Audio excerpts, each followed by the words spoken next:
time for Dodger Baseball.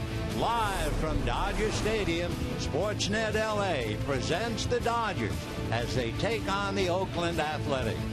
Hi, everybody, and a very pleasant Wednesday evening to you, wherever you may be. We're at Dodger Stadium, the conclusion of a brief two-game series with Oakland, followed by the weekend with the Los Angeles Angels. For the Dodgers, starting off on a flat note, Clayton Kershaw was supposed to pitch tonight. Hip trouble bothering him, so he'll not be able to make the start. He may be able to go Friday night against the Angels. Meanwhile, for the Dodgers, they take a three-game losing streak on the line. They're the only team in the major leagues who have not lost 4 in a row, although technically they've lost 4 in a row to Oakland. They were swept 3 back in 2012, and they lost last night. In fact, last night's game brings up the same point we made last evening. What Oakland does at the end of 3 innings seems to determine the outcome of the game. If they are trailing at the end of 3 innings, they go 5-24. But last night they were winning 1-0 at the end of 3. They are now 23-10. On the mound for Oakland, a local boy from Victorville and Riverside, Jesse Chavez. The last time he pitched here was 2010, and he lost the game on a walk-off single by A.J. Ellis. The only other Dodger in uniform back then and now would be Andre Ethier. So, with Mike Bolsinger replacing Kershaw, the pressure on the Dodgers to win, and we'll have a good ball game and a whole lot more coming up right after this.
Thursday evening to you, wherever you may be. We're at Dodger Stadium, a lovely evening, a summer's night with the sun splashed on the hills beyond center field, and there's still the corner of the upper deck in right field, still enjoying the last rays of the day. Mike Bolsinger making his way to the mound, a substitute tonight for Clayton Kershaw, bothered with a sore hip.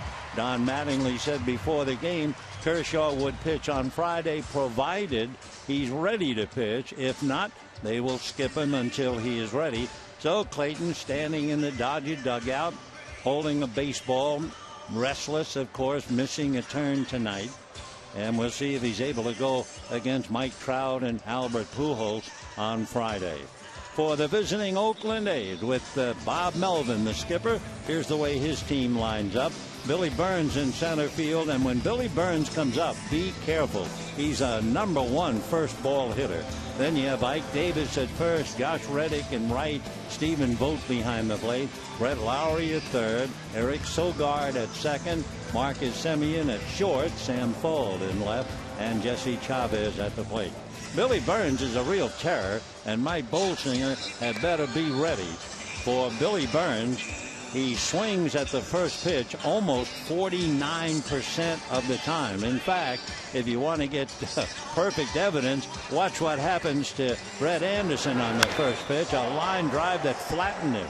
So Bolsinger was watching, and that's another angle at it. So Anderson went down. That thing almost took his head off.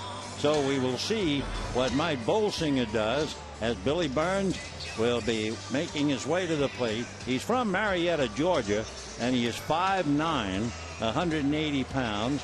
He has stolen 20 bases, 20 out of 24. He has 25 infield hits, and a leadoff man, a switch hitter as well. As far as the A's are concerned, they are 11 games back of the Angel in 5th place, but they are above 500. Melvin's team 4 games above 500 against right-handers on the road. In fact, they've won more games on the road than they have at home. So we will see now. Billy Burns ready to get in the plate. Mike Bolsinger about ready to pitch to him, and he had better be as the corners pull up a little bit. Alex Guerrero at third in on the grass. Adrian Gonzalez even with the bag. And here's the first pitch to the notorious first ball hitter. Bolsinger ready. The right-handed delivers, and Billy looks. And an off-speed breaking ball for a strike, and the count 0-1. So at least we were ready for him should he have swung at the first pitch. No balls and 1 strike. Bolsinger comes right back high with a changeup. 1 ball and 1 strike. As we mentioned, a beautiful time of day. The temperature 74 degrees. We had a massive cloud formation earlier, but it's pretty well disappeared. 1-1 pitch is swung on, hit foul down the left field line and back into the crowd. Yeah, about 3:30, 4 o'clock here at Dodger Stadium. You could look out, and boy, they were not only awesome clouds, they were fearsome clouds. But they pretty well disappeared. Just a light bunch of little calves running around up there. And the 1-2 pitch on the way. Ground ball up the middle. Kendrick gobbles, off balance, throws, and it's too late. Howie Kendrick had to re-grip, and that's the difference against a left-hand batter. He picked the ball up, but he wasn't ready to throw it. So he did the re-grip, and it was too late. Mike Davis. So here's Kendrick for those watching on television. There was the double clutch and the throw, and Burns legs it out. So an infield single. Bang, bang play, but he beat it. And the batter now is Ike Davis.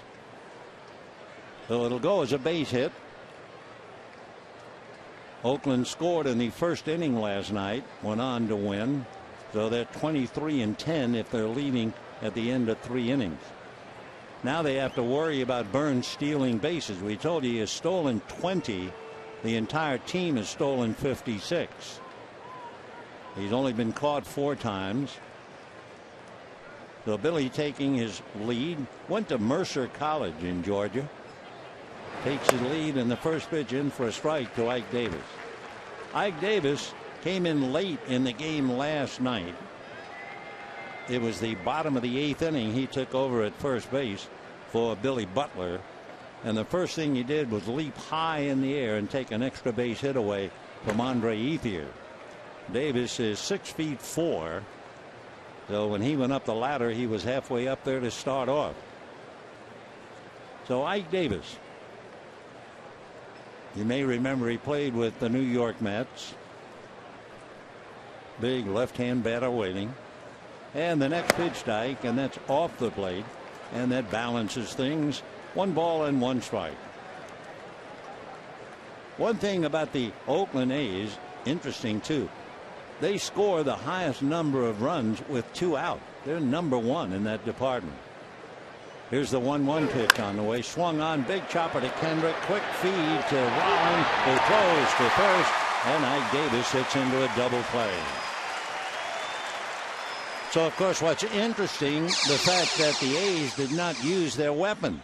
You know, Burns gets on, and instead of running him against a right-hand pitcher, he's at first, and Ike Davis promptly hits into the twin killing.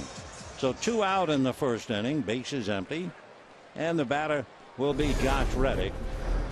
Take a look at the Dodgers. Gonzalez and Kendrick, Rollins, Guerrero, Ethier, Peterson, and Puig, Grandal handling Bolsinger. And now that we've set the pieces with 2 down, here is Josh Reddick. Reddick hit a home run last night, and it was a surprise because it was against a left-hander. And against left-handers, he has really been struggling, hitting just 193. Against right-handers, he's hitting 319, and they load up the right side of the infield as he takes a strike, and they count 1 ball and 1 strike.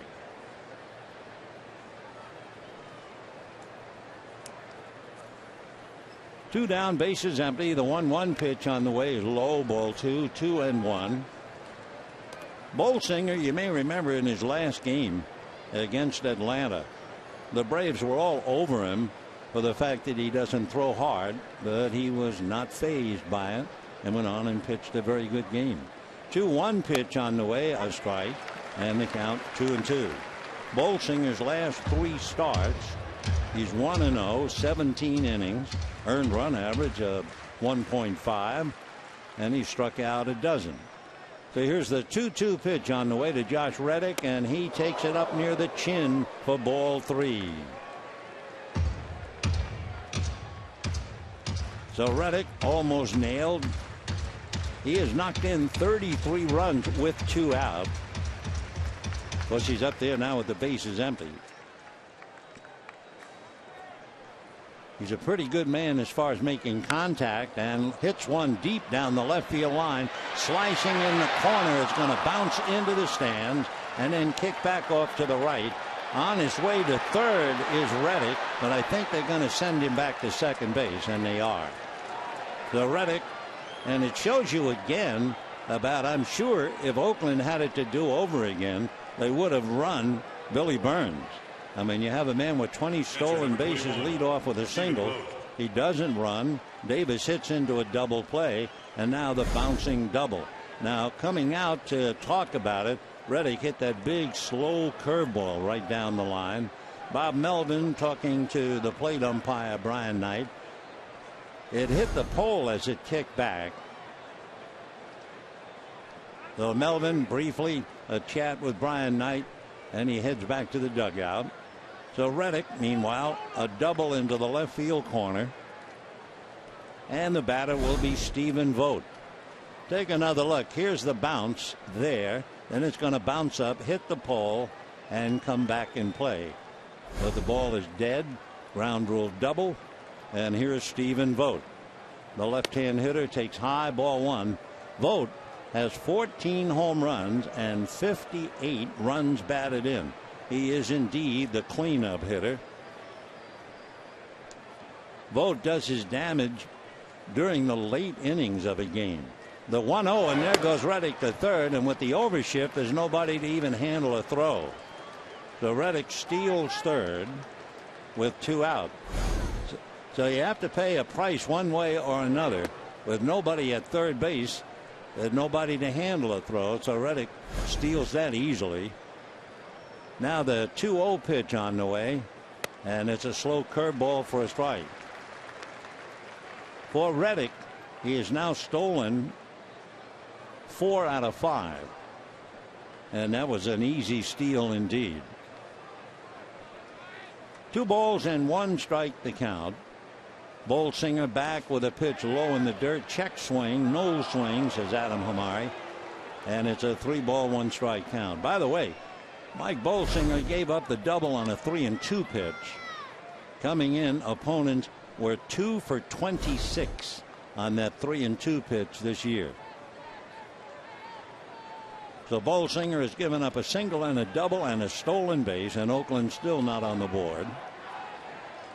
Bolsinger has 2 wild pitches, and the 3-1 pitch on the way, and Vogt tries to golf it, doesn't get it, and the count 3-2. Looked like it might have been ball 4.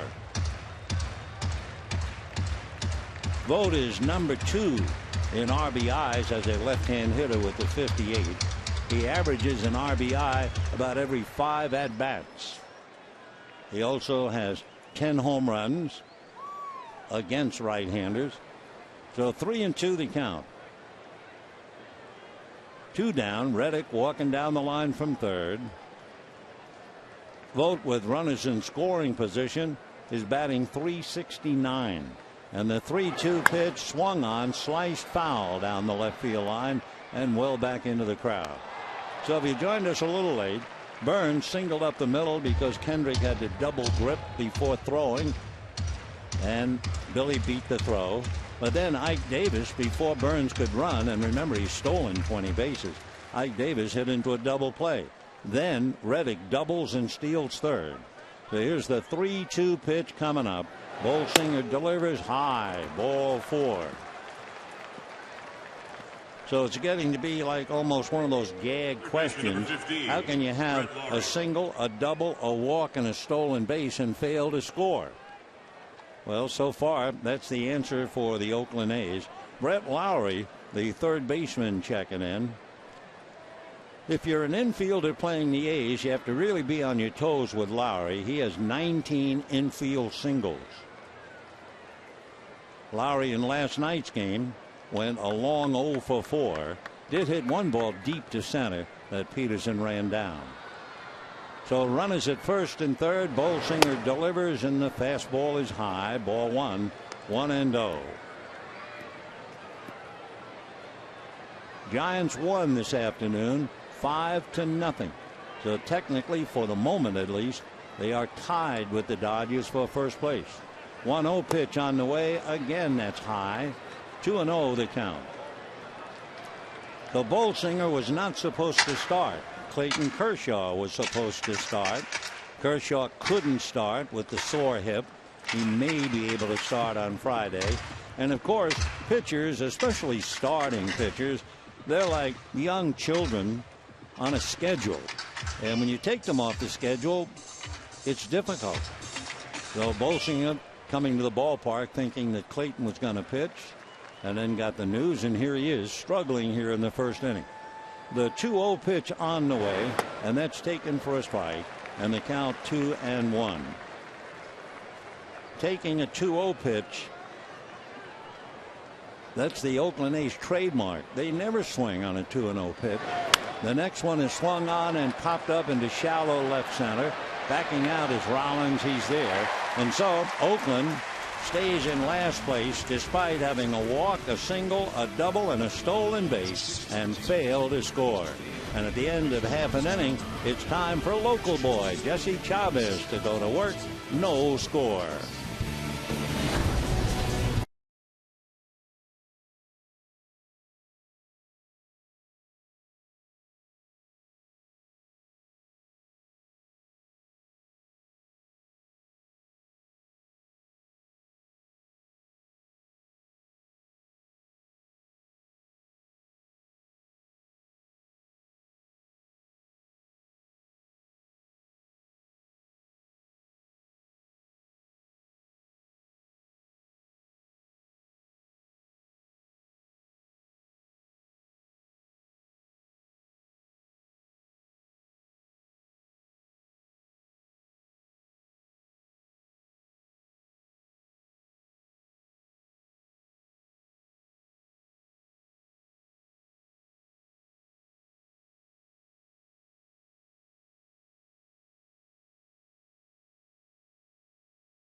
Oakland fails to score despite having a single walk, double, and stolen base. And the Dodgers now coming up as Don Mattingly tries to fight to stay in first place. He'll have Jimmy Rollins leading off. That's a story in itself. Then Howie Kendrick, followed by Adrian Gonzalez and Yasmani Grandal, Andre Ethier, and then Yasiel Puig. Jock Peterson batting seventh. Then you have Alex Guerrero at third and Mike Bolsinger, the pitcher. On the mound, Jesse Chavez from Victorville and Riverside. He is tall and he is skinny. He is 6'2", and at best he weighs 160 pounds. Right-hander ready. He is 32 years old come the end of August, and Jimmy Rollins swings, doesn't get the first pitch. For Jimmy Rollins, he's leading off for the 20th time this year. As a leadoff man, however, he's hit only 195. He promptly fouls the next one back, and the count 0-2. So Jimmy has hit his best in the number 7 slot, but here he is leading off. And of course, when he led off for Philadelphia, he was an MVP, an all-star, you name it. Here's the strike 2 pitch on the way, and it's high, ball 1. Let's take a look at Jesse Chavez. We told you 6'2" and 160. So kind of a sliver of a starting pitcher. And the 1-2 pitch, fastball low and inside. And the count runs 2 balls and 2 strikes. The Athletics do not win his starts, plain and simple. He's made 17 starts and they're 5-12. One other thing about Jesse, he might be lean, 6'2", 160. His father is 6'3" and 260 pounds. What a difference. So he is a chip off the old block for sure. 2-2 pitch, popped in the air, foul off third and out of play.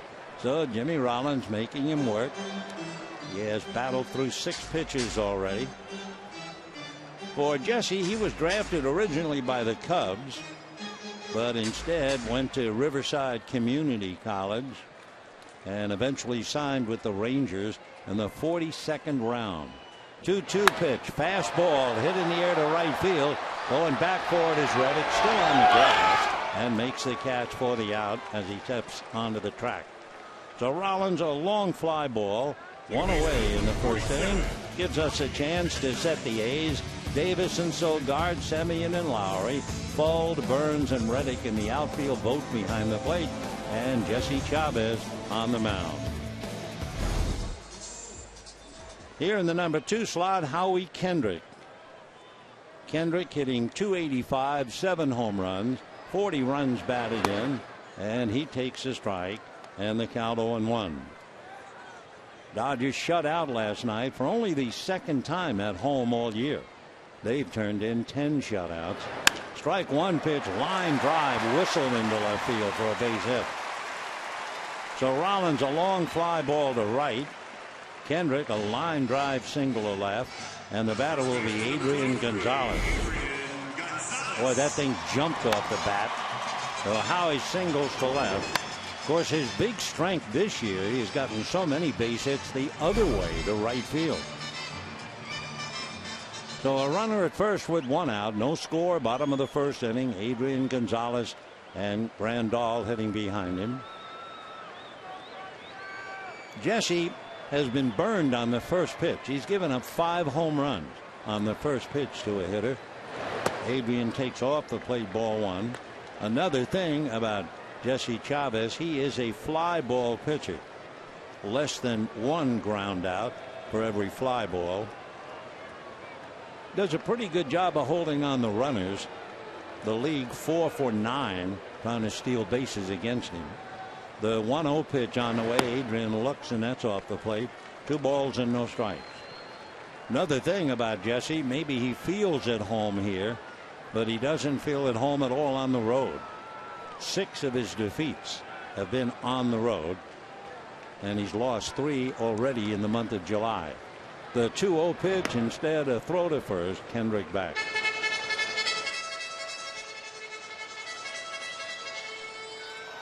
For Jesse Chavez this year, he is 3-5 against clubs with a record above 500. 2 balls and no strikes. Kendrick off the bag, 1 out. And the pitch to Gonzalez low off the plate at 90. Right-hand batters hitting .226 against him. Left-hand batters are hitting .286. He's allowed 8 home runs. 7 have been hit by left-handers. There goes Kendrick. Then he stops. And the 3-0 pitch is ball 4. So Gonzalez draws the walk. Kendrick goes to second. And the batter will be Yasmani Grandal.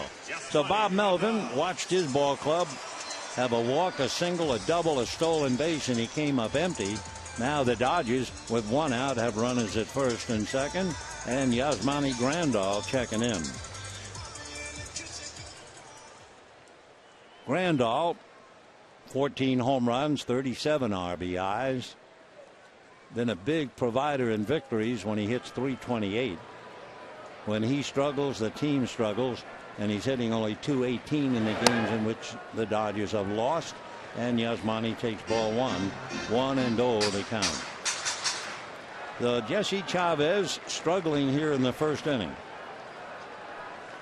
He usually does pretty well in the first 75 pitches of a game. Fastball down and away. Though struggling now, 2 balls and no strikes. Interesting too, back in April and May, his earned run average was 2.1, and at home 2.3. But on the road, it's been a painful experience. 2-0 pitch on the way. Grandal looks at a strike, and they count 2-1. First and second and 1 out. Interesting how Jesse has been hit very hard when there are runners at second and third, or the bases loaded. 2-1 pitch swung on, fouled away, and they count 2-2 to Yasmani Grandal.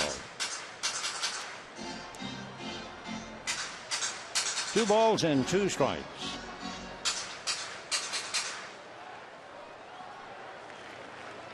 All right, Chavez plants the right foot. No score. Bottom of the first. Dodgers threatening. Chavez set at the belt. And the 2-2 pitch on the way. Fastball, slap foul. Good position. Fastball down and away. Grandal, a good swing just to be able to foul it away. His last start against the Giants, Chavez made 27 pitches in the first inning. And he made 80 pitches before they lifted him in the 4th with the bases loaded and nobody out. The next pitch, Grandal swings and misses, and down he goes. So a strikeout for Jesse Chavez, 2 down, and Andre Ethier coming up. So trying to uppercut that pitch, and Grandal comes up empty. So 2 on, 2 out, and here is Andre Ethier. Ethier's uniform looks like he's already played ahead of everybody else. Everybody else pristine white. The whole right leg of Andre Ethier covered with mud. And there going to third is Kendrick, and he steals it without a play. So Howie Kendrick steals third. They have runners at first and third with 2 out. So it's an interesting first inning. We've had the stolen base for each team at third. Reddick did it in the first. Kendrick does it in the bottom of the first. And a 0-1 count to Andre Ethier. Meanwhile, Adrian holding at first. Strike 1 pitch on the way, and that's low and away. 1 ball and 1 strike. One of the struggles for Chavez last time out. 27 pitches in the first inning. He's made 21 so far tonight. 80 pitches when they took him out by the 4th inning. And he was ahead in the count of only 3 of the 19 hitters he faced. 1-1 pitch is low. So he is really fighting uphill behind, and the count 2-1 to Ethier. Opponents, by the way, on this 2-1 count, they are hitting a cool .520 against Chavez. So let's see what Andre Ethier does. 2-1 pitch is in for a strike, and the count 2-2. So deuces wild in a somewhat of a wild first inning. 2 balls, 2 strikes, 2 out, and 2 on first inning. Kendrick down the line from third. Chavez has 2 wild pitches this year. And the pitch now to Adrian is swung on, line drive, base hit into right field. Kendrick scores. Adrian on his way to third. The throw cut off, and the Dodgers get on the board and lead 1-0.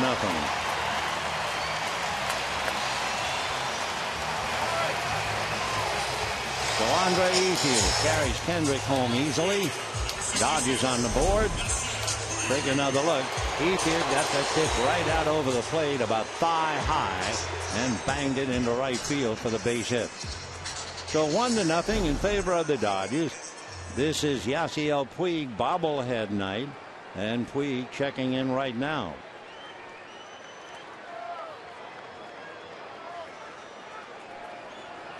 Yasiel batting .249, but hitting way less than that this month. Takes a pitch low, ball 1. 1-0 the count. Hitting behind him is Jock Peterson. So both men have really struggled, and when they struggle, the Dodgers having trouble scoring runs. Here's the 1-0 pitch on the way to Yasiel. Ground ball, big chopper foul, and the count 1-1. Nice touch before the game. Yasiel Puig bobblehead night. His mom, Maritza, threw out the first pitch to her son, and then together they stood behind home plate, and Yasiel did the honors of hollering, "It's time for Dodger baseball." 1-1 the count to Yasiel. Out of a stretch goes Garcia. Chavez and delivers, and a big swing and a miss. 1-2 the count.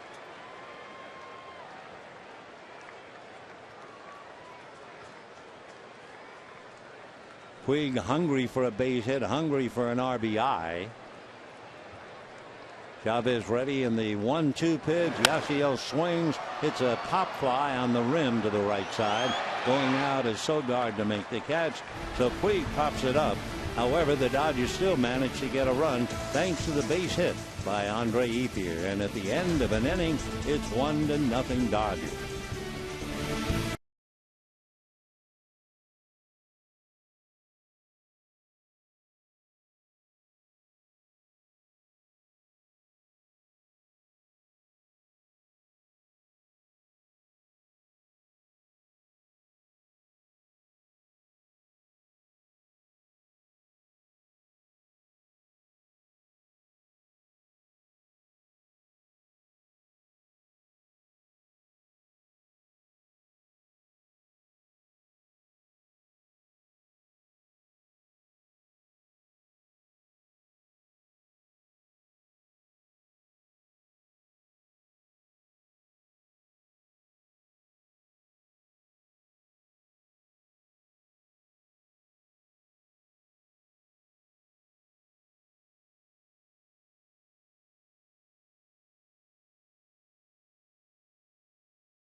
Andre Ethier singles to right field, scoring Howie Kendrick, and the Dodgers take a 1-0 lead into the second inning.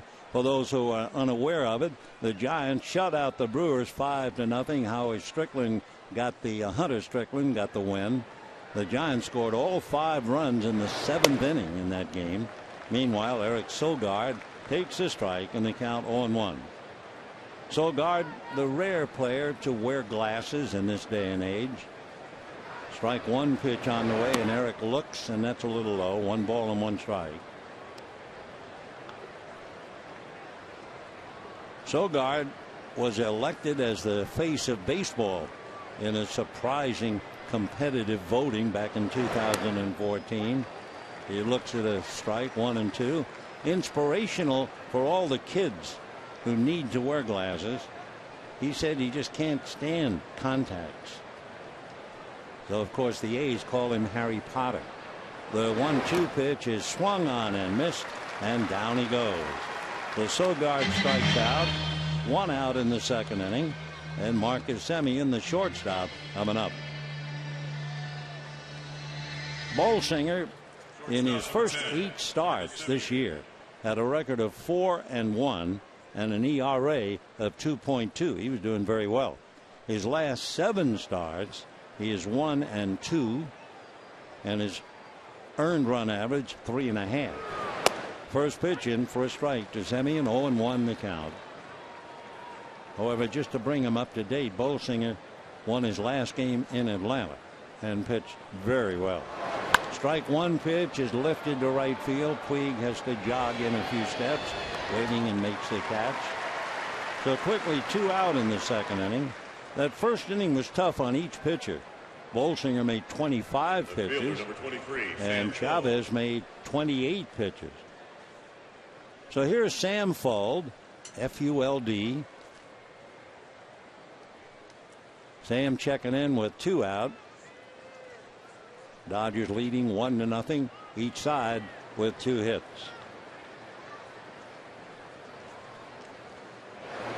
You know the name Mark Zuckerberg of Facebook? Well, Zuckerberg and Fuld attended the same boarding school at the same time. Fuld is from Durham, New Hampshire, and still lives there. And he takes 2 balls and no strikes. Interesting combination. We were talking about Ike Davis, who is Jewish and father is Baptist. Fuld's father is Jewish and his mom is Roman Catholic. So some pretty interesting conversation. And the next pitch almost got him. 3-0 the count to Sam.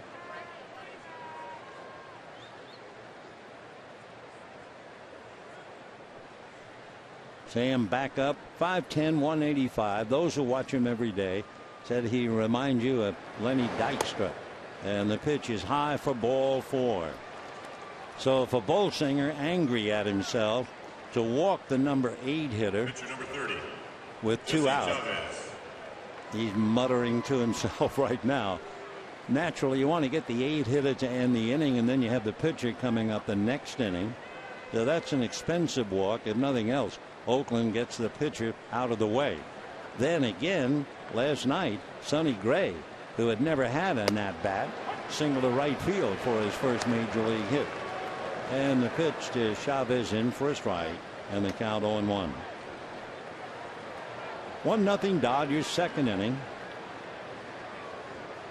Jesse Chavez, right-hand batter, right-hand pitcher, and takes very high. 1 ball and 1 strike.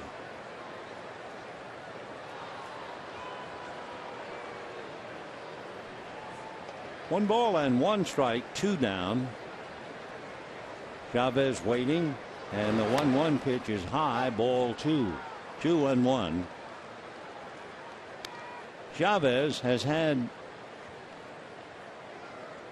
0 at-bats, but he did have a sacrifice, so he had a plate appearance, and he got the bunt down. 2-1. Bolsinger ready, comes back, and it's swung on and missed, and the count 2-2. Waiting on deck, the leadoff man, Billy Burns.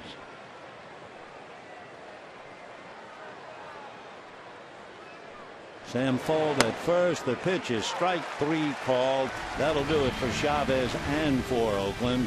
2 strikeouts for Bolsinger. They leave Fuld, and at the end of an inning and a half, 1-0 Dodgers.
Friends, be one of the first 40,000 fans in attendance Monday, August 10th, Dodgers and Nationals at 7:10, and pick up your Fernando Valenzuela pin. That would be number 5 in the Cy Young Pin Collector Series, presented by 76.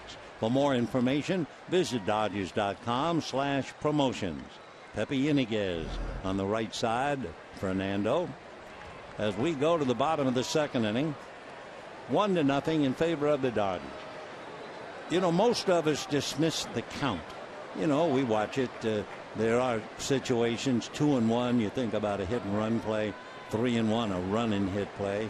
But otherwise, we really don't pay much attention, nor can we keep track of it. Jock Peterson takes a strike. Interesting, when Andre Ethier was at bat against Jesse Chavez, on the 2-1 count, Chavez got a strike, and we told you hitters are batting .520 against him on a 2-1 count. On a 2-2 count, Ethier got the RBI base hit, and opponents have been hitting .188 against him 2-2. Peterson, a big swing and a miss, and the count 1-2. And by the way, Andre Ethier could use that RBI. He had been just 4 for 27 with runners in scoring position and 2 out. So a lot going on, and the count was all part of it. Second inning, Chavez made 28 pitches in the first inning. The 1-2 pitch is off the plate, 2-2. Chavez made 27 pitches in the first inning against the Giants and was out of there after 80 pitches, and he was still pitching in the fourth inning. 2-2 pitch is strike 3 called.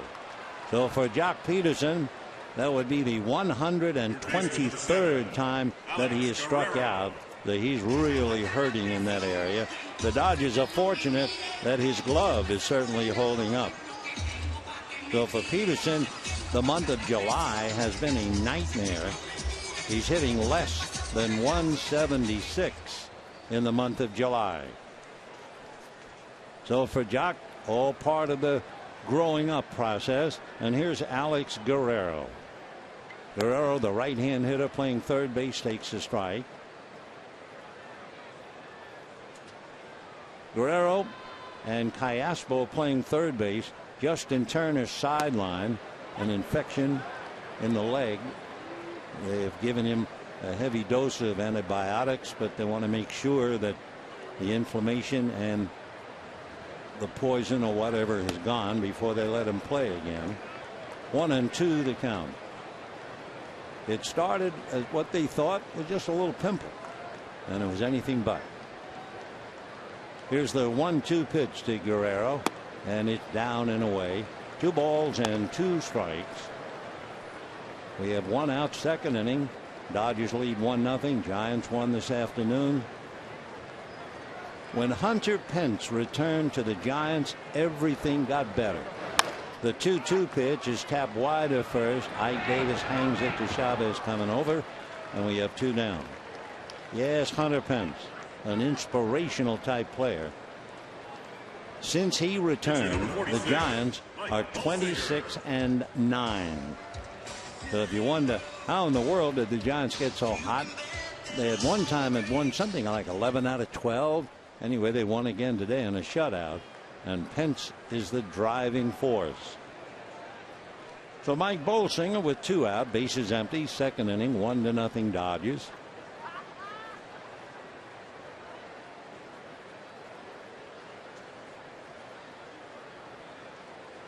Chavez ready, in the first pitch in for a strike, and the count 0-1. Interesting, at sunset, the sun reflected at the bottom of the clouds. Looks like you're looking at a seashell turned upside down. It's a beautiful array.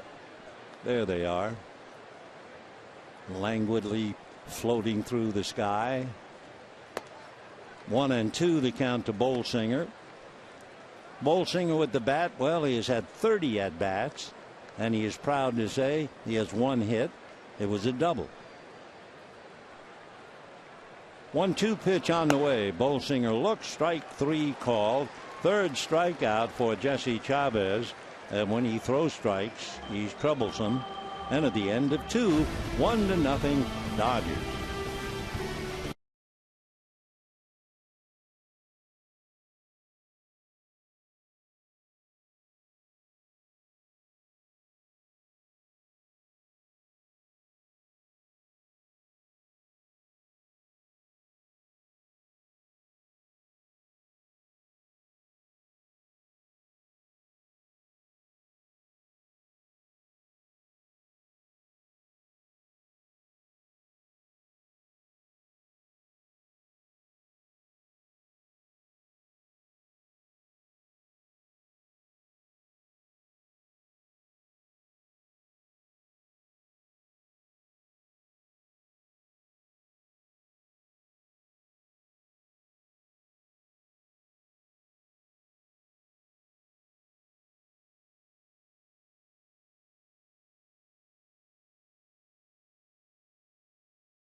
We're talking about Billy Burns and how he swings at the first pitch. About 49% of the time.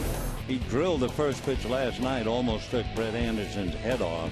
But he is not number one in swinging at the first pitch. Carlos Gomez of Milwaukee has swung at the first pitch a little more than 50%. Marlon Byrd, the veteran outfielder with Cincinnati, 50. Then Billy Burns, and right behind him, Adam Jones, a little less than 48%. So here's Burns. We gave him the big build-up about how he swings at the first pitch, and naturally, of course, he took the first pitch, opening up the game. Billy switch hitter and goes after the first pitch and fouls it away. In looking at the Oakland A's in totality, number one, they lead the American League in infield hits. They have 128 infield hits. Strike one pitch on the way, swung on and fouled off. Their bench has been productive, 14 pinch hits and 7 pinch hit RBIs. They get a lot of runners on base, and of course we saw the first inning, a walk, a single, a double, and a stolen base, and they yet fail to score. Billy again fouls another pitch off. They have the highest number of base runners and probably one of the highest numbers of men left on base, for one reason or another why they're in last place. Here's the strike two pitch on the way, and that's fouled away again. A big difference between Oakland, a last place team, and the Dodgers, a first place team, the defense. Oakland has committed 87 errors. The Dodgers have committed only 42. Here's the strike two pitch. Check swing. They look. No swing.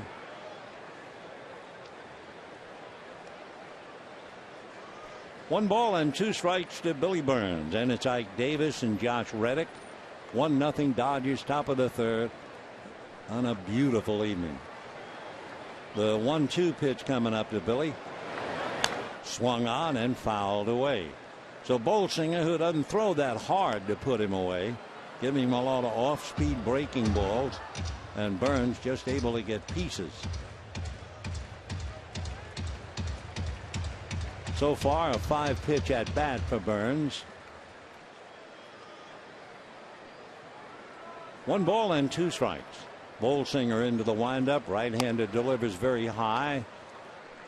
2-2 the count. 1-0 favor of the Dodgers. Billy Burns, who was opted to sign with the Braves but did not sign, pops one up on the left side. Guerrero at the bag. Foul, now fair ground, and makes the catch. So the troublesome Burns pops it up, one away here in the third, and the batter will be Ike Davis.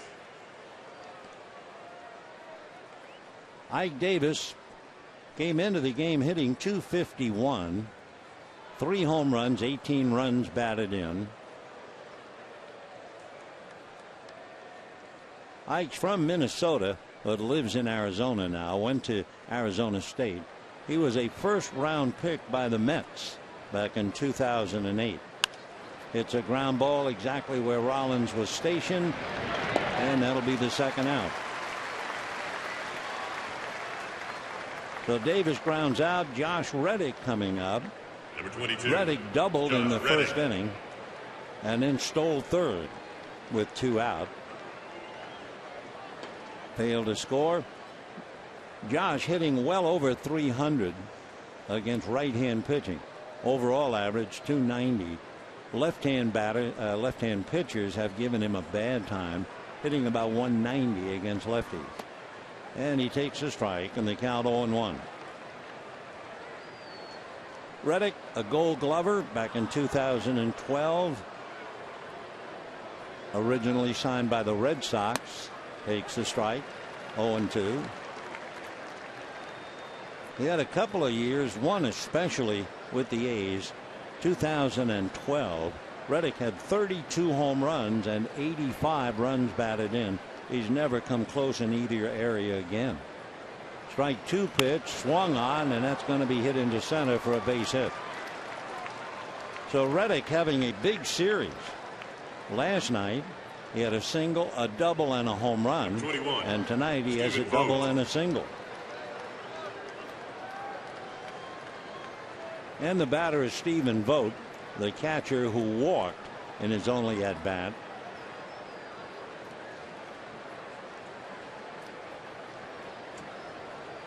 Vogt hitting .274. He's from Visalia. Went to Azusa Pacific and was originally drafted by the Rays.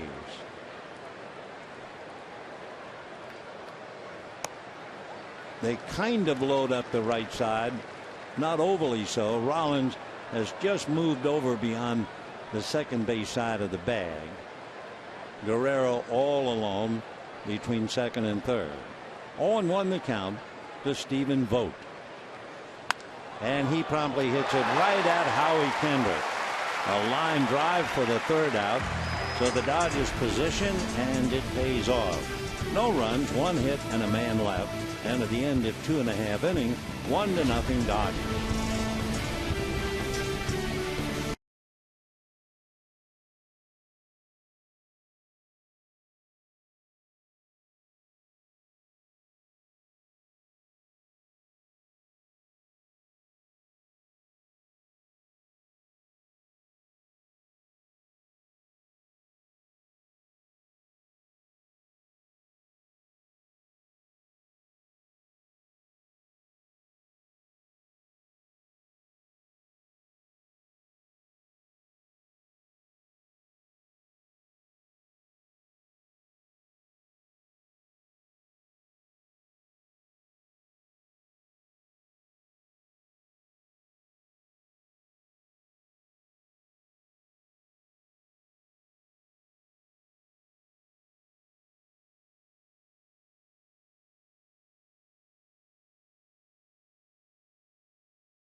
We have overhead tonight with the sunset just playing tricks. Bottom of the third. It looks like we have a full moon as well. That's not just a spotlight on the boards. I think this one is called a blue moon. Meanwhile, Jimmy Rollins takes ball 1-0 the count. Rollins fly deep to right. Reddick caught it right about on the track in right field. The 1-0 pitch on the way. A big chopper just fair and down the line. Rollins on his way for 2.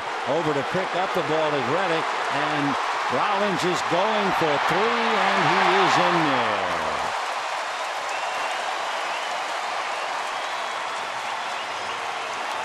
For Jimmy, his second triple of the year. He has 14 doubles.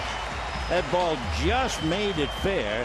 And for Larry Vanover, Larry's first job was to get out of the way of the ball. So it was tough just inside. And Vanover has spun away out of the picture. So Rollins got one down around the knees and chopped it inside first. And then with his great speed, he's not about to stop at second. By the time Reddick picked it up and got it in, Jimmy was into third base really way early than the arrival of the ball. So now with Rollins leading off with a triple, here's Kendrick followed by Gonzalez and Grandal trying to get him home. 1 ball and no strikes. Kendrick singled a left sharply in the first inning, stole third and came home on a base hit. by Andre Ethier. So Rollins at third. Big grin on his face, something said maybe by Brett Lowry, the third baseman.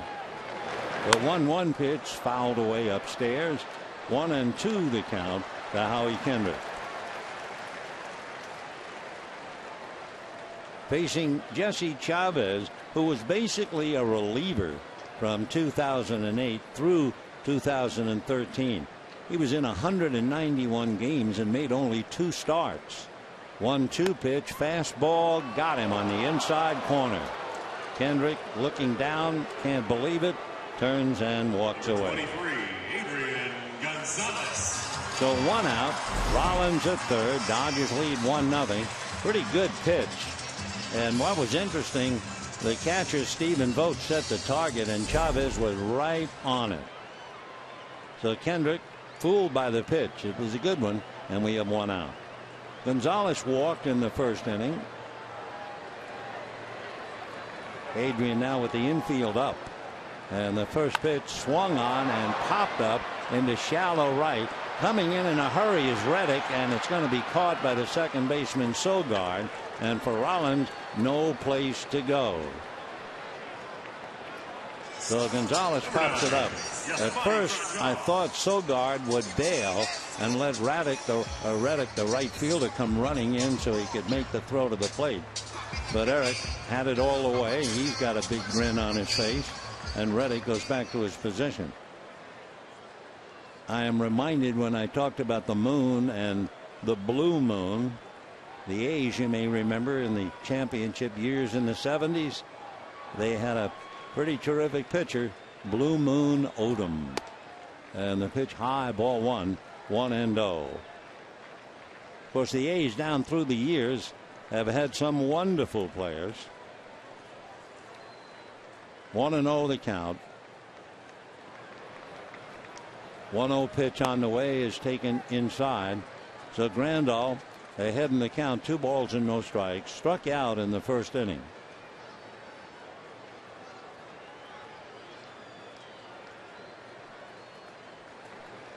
Now the 2-0 pitch on the way to Yasmani Grandal, swung on, a one-hopper to Sogard, over to first for the out, and the Dodgers waste a leadoff triple.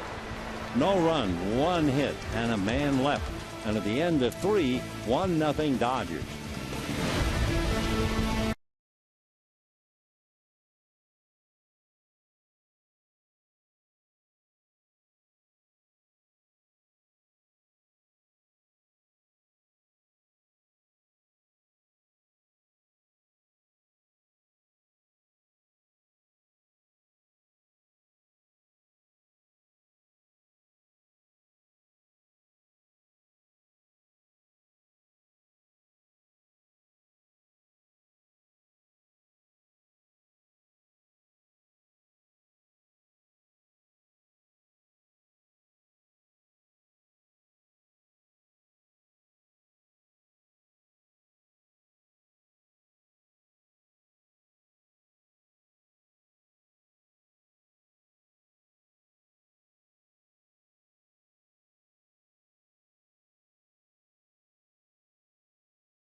Dodger Baseball on Sportsnet LA is brought to you by the 2015 Jeep Cherokee.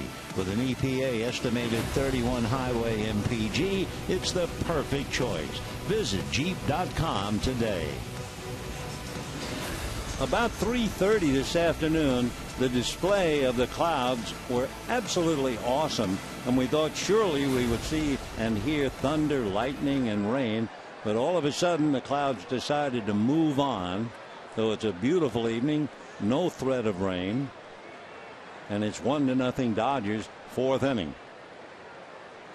Mike Bolsinger getting ready to pitch to Lowry, Sogard, and Semien. We mentioned a former player, Blue Moon Odom. They had a lot of great players playing for Oakland. Vida Blue and Reggie Jackson, Catfish Hunter, Raleigh Fingers, Jose Canseco, Mark McGuire, Dave Stewart, Dennis Eckersley, and of course some key managers. Dick Williams, who was a former Dodger outfielder, went to the Hall of Fame. Alvin Dark and Tony La Russa, who is now the president of baseball operations in Arizona. But the man all of us think about, they've had several owners, but the one we think about is Charles Finley. Now the owner today, a very quiet, modest gentleman, Lou Wolf. That's not a panda hat exactly. Fly ball to shallow right. Could be trouble. Here comes Puig. A diving try, and he can't make the play. Going over to get the ball and stopping at second on the double. Adrian Gonzalez had to go out into right field. Puig shaken up a little bit on the play. Since there's nobody out, Lowry stopped at second, but the chances are he might very well have had a triple. Breaking ball, he had a little flare into right field. Puig never really had a play, gave it his best shot, that close. But now Gonzalez had to go after the ball. And other than these circumstances, you would expect Lowry to go to third, but he stopped at second. Sogard, Semien, and Fold coming up. And that's ball one.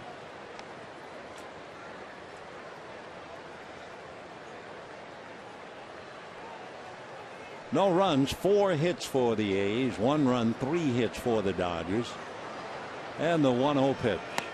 Big overhand curveball for a strike. 1-1.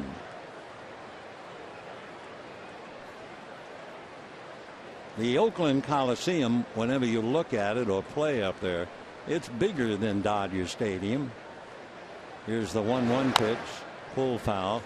In fact, when Vida Blue was pitching up there, the original dimensions, 330, 378, 410 to center, back to 378 and 330. So bigger than Dodger Stadium. And Vida Blue said, oh, it's nice pitching in an airport. Foul ball.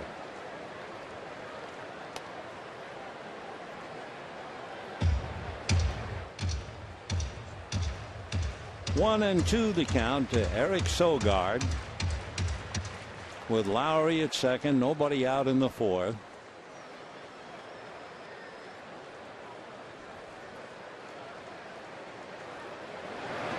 By the way, we pick up on the idea we had last night. When Oakland leads at the end of 3 innings, they are 23-10.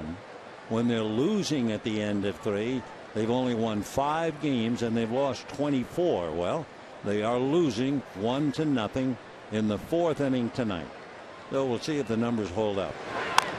Little ground ball foul. Dodgers have lost 4 in a row to Oakland. 3 of them 2 years ago. They were swept in Oakland and then they lost to the A's last night. Dodgers will go to Oakland August 18th and 19th. Then they'll go to Houston and Cincinnati on a long trip. 2 balls, 2 strikes. Off speed, pulled foul. So Sogard, who struck out in the 2nd inning, trying to get Lowry home.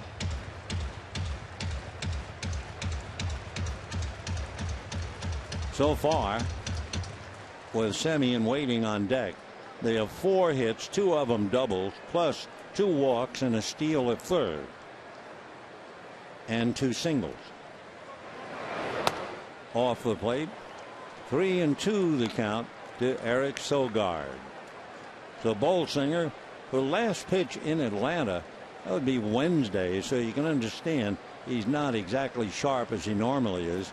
Too much time in between starts. Bad ball, swung on and missed. Sogard fooled on a curveball that was certainly ball 4. and strikes out. So a bad at bat for the second baseman, who has struck out twice. Take another look. I mean, that's not close. And you know, little things. You see a thing like that with a runner at second, you wonder why a team is last. Well, put all those little pieces together. 87 errors, and they're last. So here's Marcus Semien, the shortstop, who's made 28 errors. Talking about errors, Bolsinger starts him with a strike. 0-1.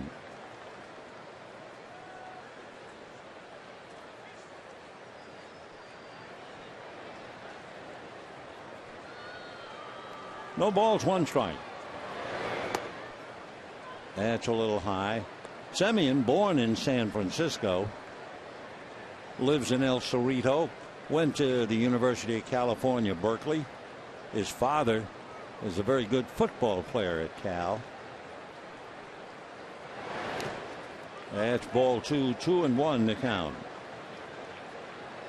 The A's made a deal to the Chicago White Sox. They sent Jeff Samardzija to Chicago to get Semien and catcher Josh Phegley, who caught last night.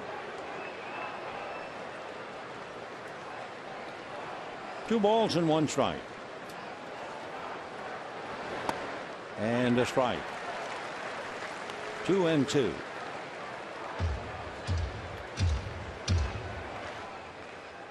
Waiting to hit, the number 8 man, Sam Fuld.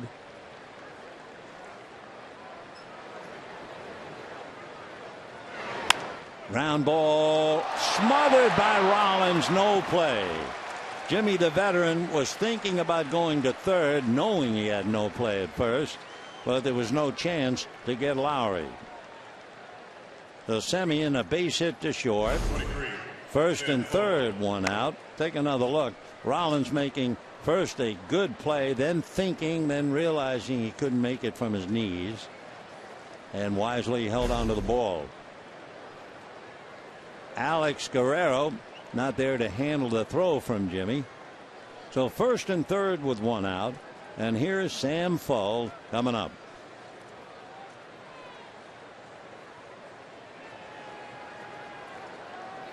Sam Fuld out of New Hampshire, originally signed by the Cubs. He went to school at Stanford. Attended a boarding school with Mark Zuckerberg of Facebook. And a strike. Sam is 5'10", 185. He'll be 34 in November. In and out with the Cubs for a long time. Briefly with the Rays, briefly with Minnesota. First year with Oakland. 0-1 the count. In the dirt, nice save by Yasmani Grandal.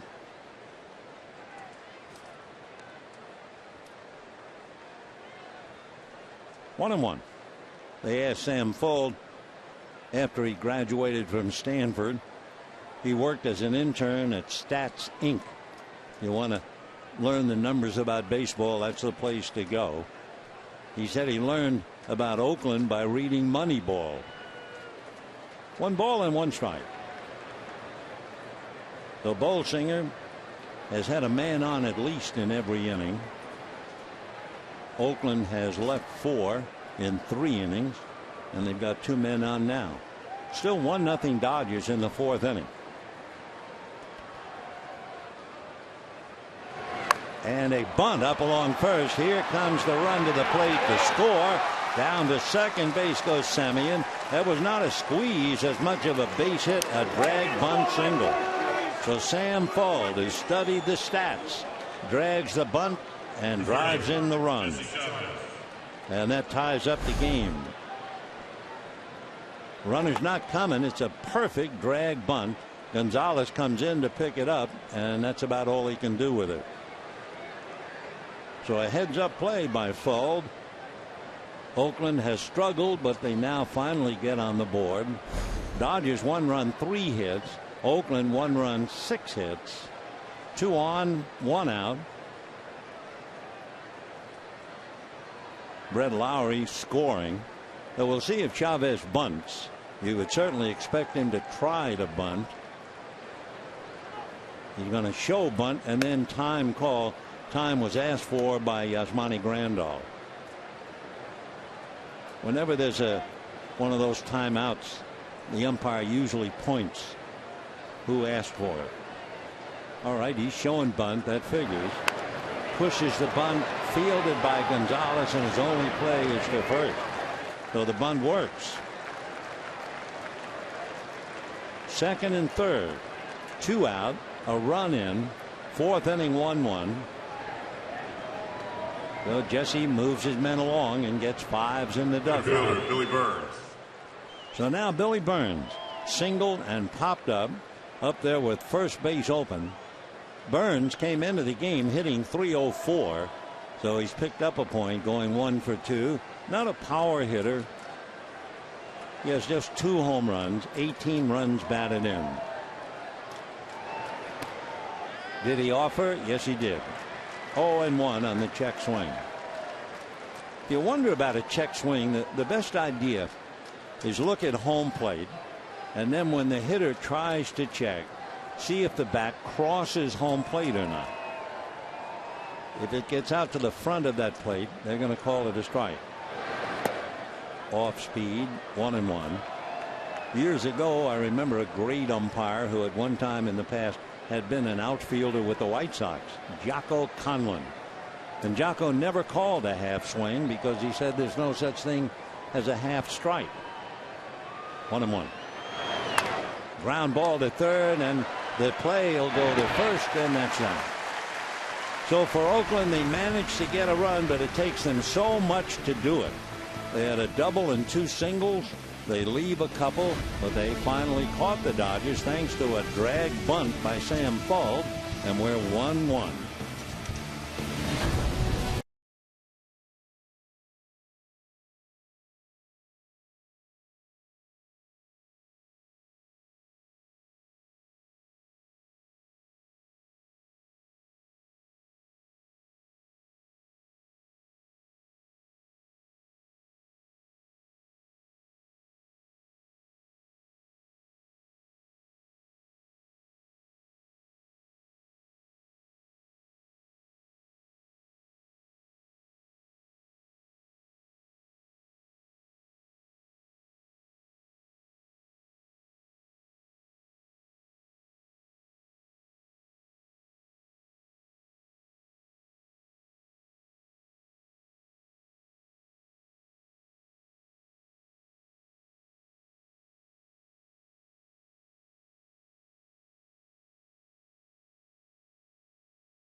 Sandy Koufax threw a perfect game against the Chicago Cubs and became the first pitcher in Major League history to throw 4 no-hitters. Well, Thursday, August 13th, the first 40,000 fans in attendance receive a Sandy Koufax bobblehead presented by United Healthcare.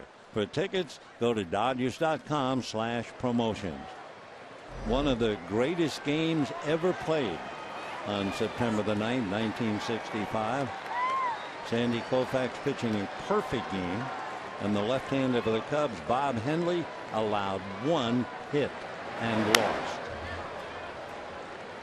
Ethier, with the count no balls and 1 strike, single to right to drive in the Dodger run in the first inning.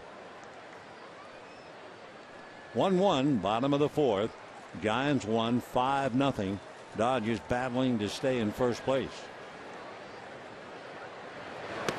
Albert Pujols, Mike Trout, and the Angels will be here on the weekend. Talking about Albert Pujols, he hit his 30th home run tonight. That means he's hit 30 or more 13 years. His name is now linked with Babe Ruth and Mike Schmidt.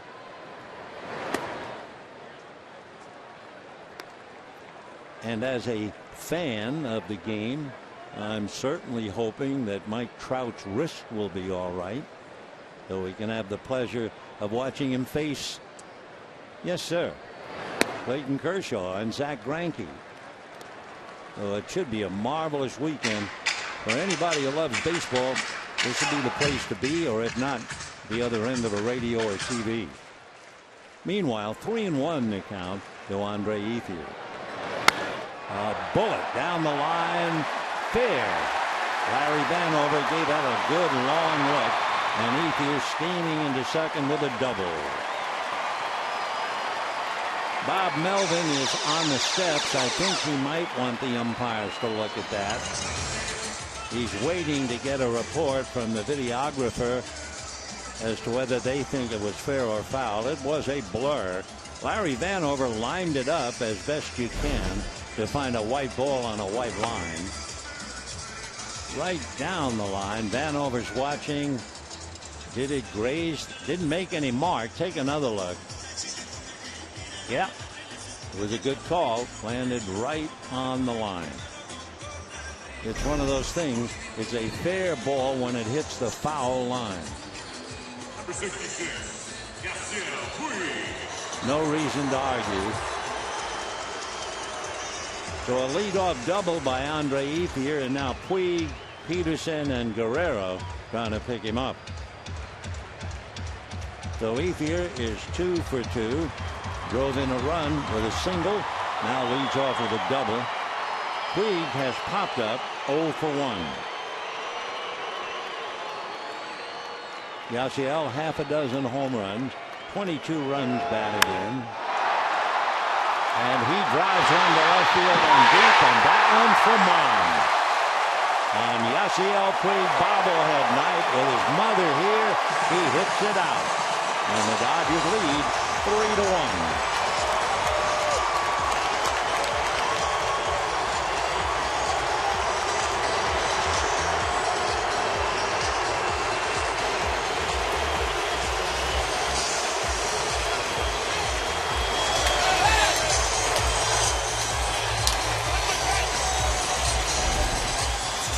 Take another look. He got a pitch up and out over the plate. The only thing, Sam Fuld wasn't going to catch it. It was a question about going out, and it just did clear the top deck. The last home run for Yasiel was in New York on the 24th. So it's his 4th this month and the 7th for the year. And the Dodgers lead 3-1. Jock Peterson pops it up. Coming over is Lowry in foul ground. So in the inning, Ethier hits the chalk for a double, and Puig hits the clears the fence and left for a home run. 3 runs, 5 hits for the Dodgers. 1 run, 6 hits for Oakland on Yasiel Puig bobblehead night. The A's as a team have hit 82 home runs.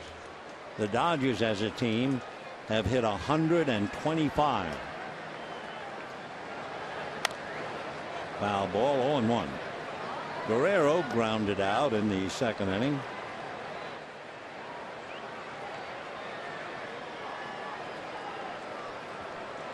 So Jesse Chavez, who lost here back in 2010, is losing tonight 3-1.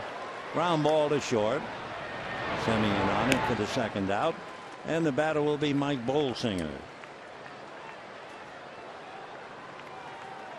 Number 46. Chavez has bounced around a lot. He was traded from Texas to Pittsburgh, from Pittsburgh to the Braves, from the Braves to the Royals, from the Royals to Toronto, and eventually from Toronto to Oakland.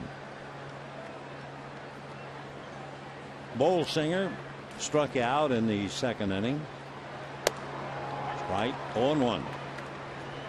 We're in the 4th, 3-1 in favor of the Dodgers.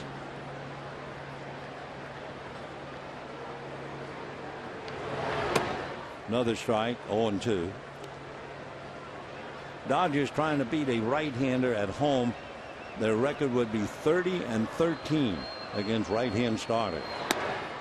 That'll do it for Mike. However, for Yasiel Puig, a 2-run home run after Ethier had doubled.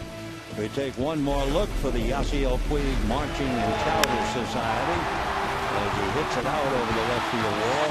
The ball couldn't come close. And at the end of 4, 3-1 Dodgers.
At night, it's a 2-run home run. Dodgers lead 3-1 as we go to the top of the 5th inning.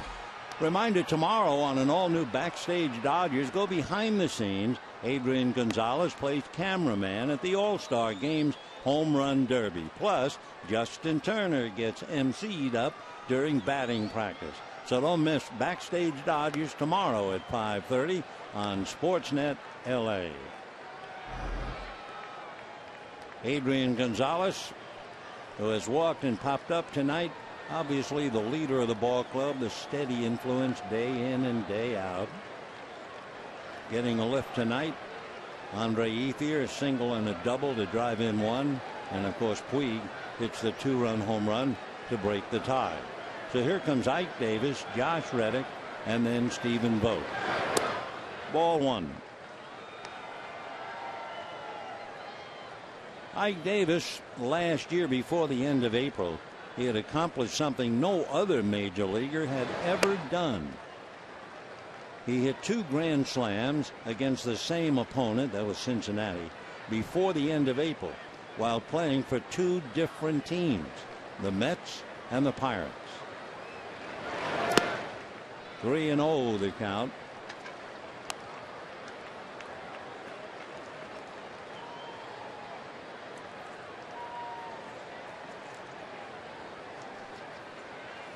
Davis, a first-round pick by the Mets.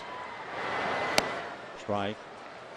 As we mentioned, and we're certainly not putting him down, he had one big year. 2 years ago, he had 32 home runs and 90 RBIs, and has not come close before or after. But boy, what a year that was. Ike is 6'4", 225. Turned 28 in March. And that's away for ball 4. So one thing for Bolsinger, it has not been an easy ride. He's had at least one man on base in every inning. Oakland has obliged. They've left 6. Number 22, Dodgers 3 runs, 5 hits. Oakland 1 run, 6 hits. So with Davis at first, the batter Josh Reddick having a big series. 3 for 4 and 2 for 2. And a strike. The only time they got Reddick a fly ball to left field in the 9th inning last night against Yimi Garcia.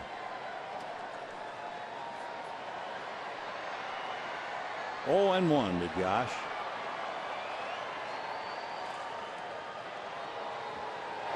And he hammers that thing to right field for a base hit. Puig is up with it. Stopping at second is Davis. So for Oakland, they have found it pretty easy to get men on base. But for Melvin, they have produced only 1 run. For the Dodgers, Mattingly and Honeycutt really watching as that fastball was up, and Reddick stroked it into right field. So now Stephen Vogt, who's an RBI man, coming up. 2 on, nobody out. Vogt has walked, and then in the 3rd inning with a shift on, he hit a bullet, and it was right at Howie Kendrick. That's ball 1.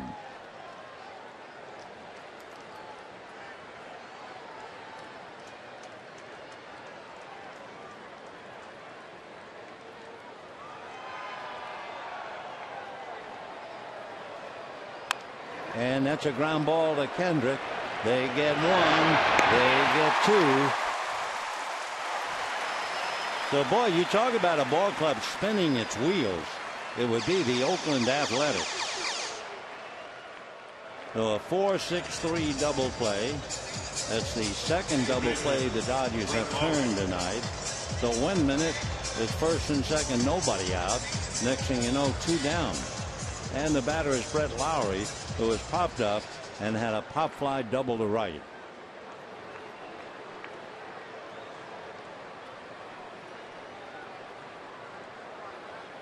Three runs, 5 hits for the Dodgers, 1 run, 7 hits for Oakland. They've already left 6, and they're in danger of leaving a 7. And battling his way through it is Mike Bolsinger.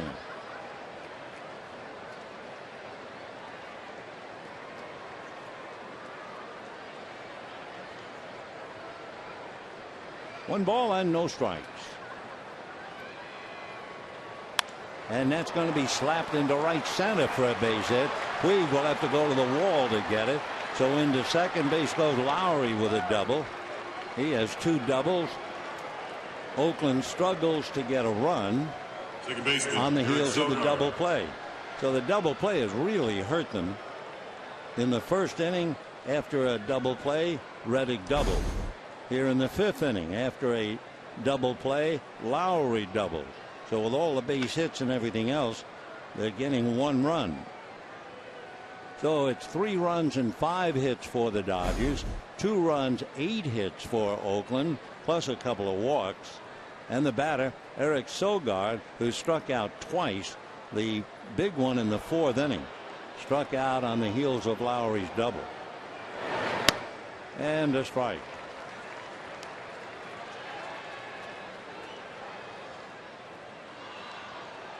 Sogard came into the game and has given up just 2 points, hitting .243. Little pop fly, heading for Ethier. So a walk, a single, a double produces 1. Oakland leaves a man, and at the end of 4.5 innings, 3-2 Dodgers.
Dodger Baseball on Sportsnet LA is brought to you by your Southern California Toyota dealers.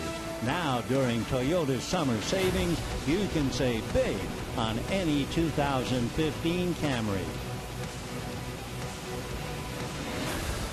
On a beautiful evening, 74-degree temperature. It's 3-2 Dodgers, bottom of the fifth inning. Rollins, Kendrick, and Gonzalez. Rollins fly deep to right, tripled, and the Dodgers left him in the third inning.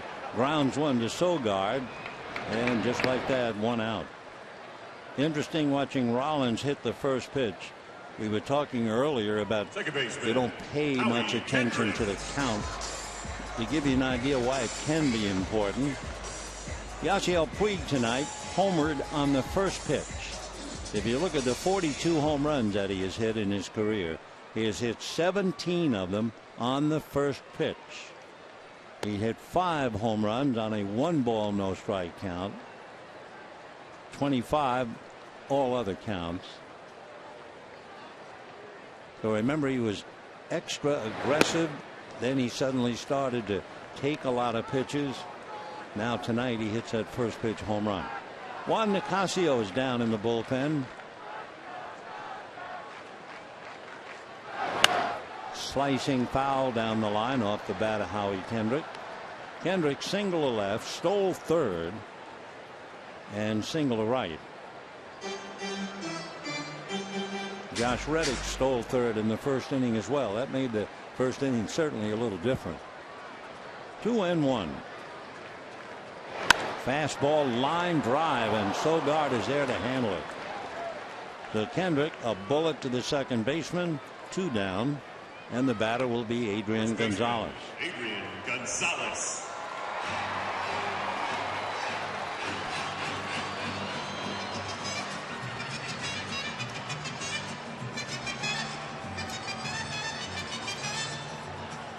Adrian Gonzalez walked and popped up, hitting .297, 21 home runs, 60 runs batted in. Yasmani Grandal hitting back of him.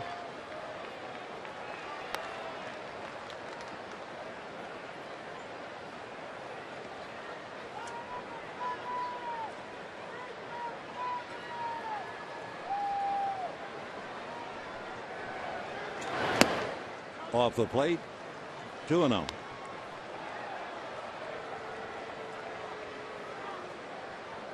Jesse Chavez from Victorville and Riverside.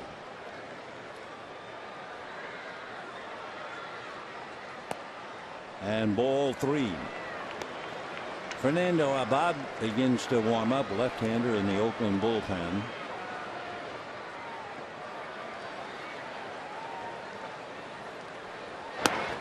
Chavez went to school, as we mentioned earlier, at Riverside Community College.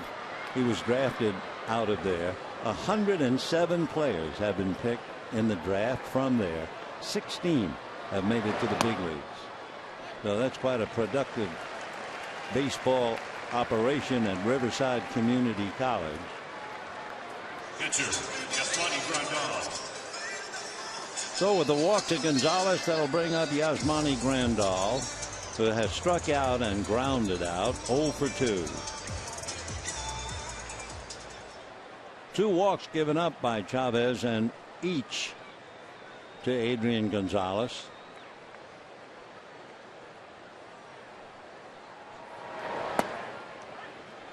Kurt Young, the pitching coach, checking in the bullpen.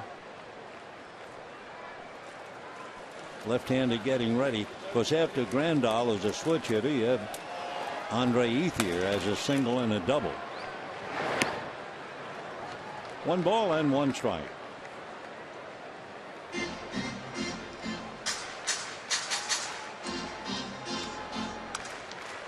Three to 2 in favor of the Dodgers. And that's popped in the air, foul, no play.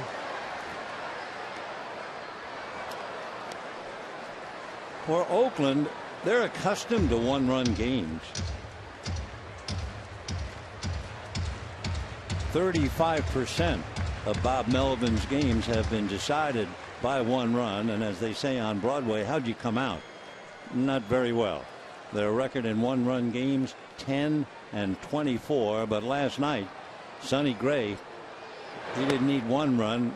They gave him 2, and that was enough. Magnificent performance by Sonny out of Smyrna, Tennessee.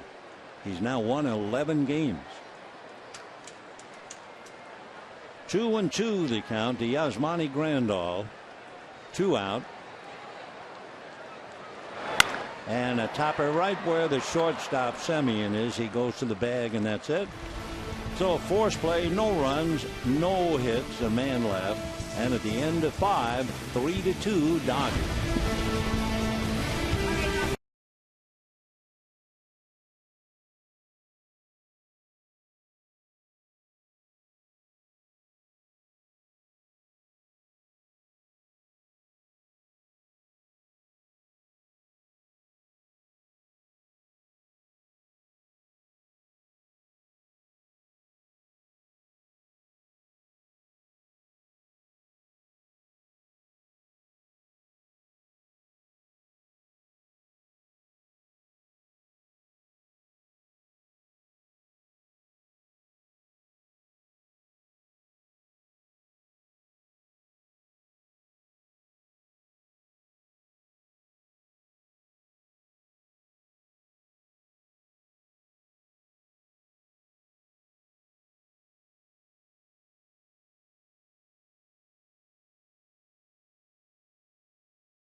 Tommy Lasorda resigned as manager of the Los Angeles Dodgers. He had won 1,599 games, went into the Hall of Fame in 1997. Tommy took over for Walter Alston, who retired the end of September in 1976. So Tommy was there 20 years, and as we said, piloted the Dodgers to 1,599 victories, Hall of Fame member. By the way, in his first year, in his first 4 games at the end of 1976, Tommy was the manager. He won 2 and lost 2, and then started off and had a magnificent career. Way to go, Tommy Lasorda. Let's go back to this one.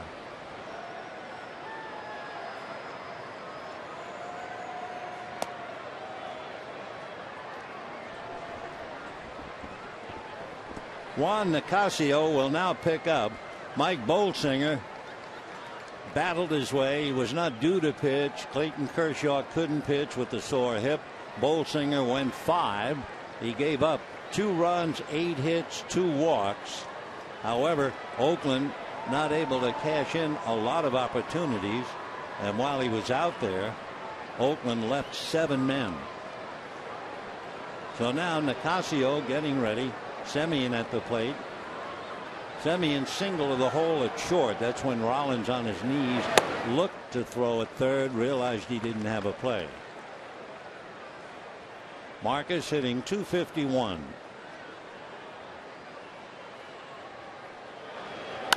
Sliced foul. The Angels will be here Friday night. We mentioned it earlier. Albert Pujols hit his 30th home run tonight. Though he joins Babe Ruth and Mike Schmidt. 30 or more home runs, 13 years. And that's a line drive, sinks for a hop, and Rollins sucks it up. So 1 away, and the batter Sam Fuld, who had a drag bunt single to score Lowry from third in the 4th inning. At the time, it tied up the game, and then Puig untied it with the 2-run home run.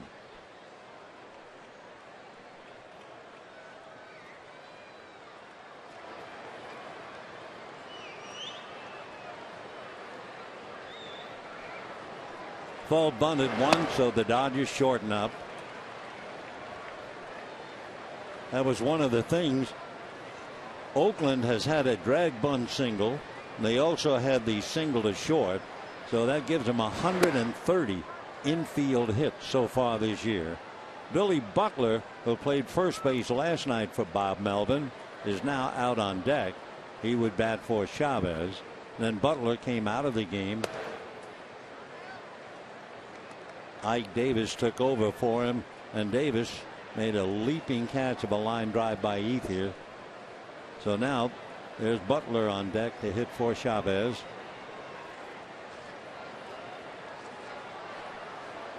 Two balls, one strike. That's a strike.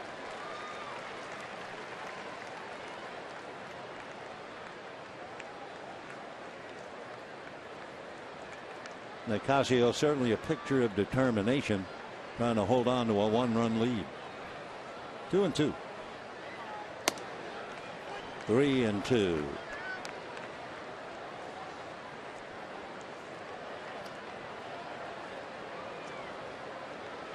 Paul trying to get aboard any way possible, represent the tying run, and instead down he goes. Now with two out and the bases empty, Bob Melvin looks like he will switch. Jake Smolinski, who played last night. Smolinski last night 0 for 4, 3 ground balls and a fly ball. So Smolinski comes up to hit. Butler goes back to wait. Hitting for the A's, number 5, Jake Smolinski. Smolinski struggling. 3 home runs, 13 runs batted in. Little meeting at the mound. Randall out. Smolinski,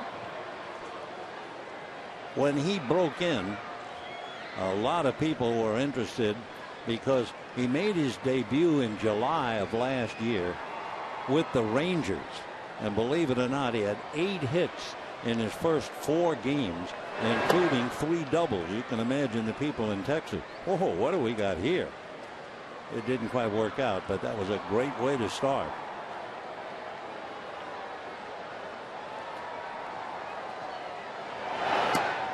That's a strike. When Smolinski had the break at the end of the year in 2014, he opted to play in the Mexican League. A lot of the young players go to the Dominican and Venezuela, but he went to Mexico and he had a good reason. Check swing. The Dominican and the Venezuelan leagues, he said, more fastballs, more velocity. The Mexican League, a lot of off-speed pitching and breaking balls. 1-2 from Rockford, Illinois, Jake Smolinski.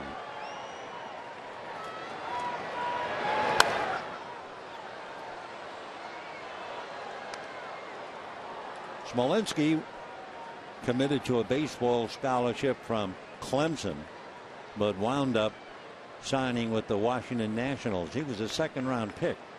Just didn't quite work out. He was claimed by Oakland off waivers the end of June, so he's only been here a little while. Did he?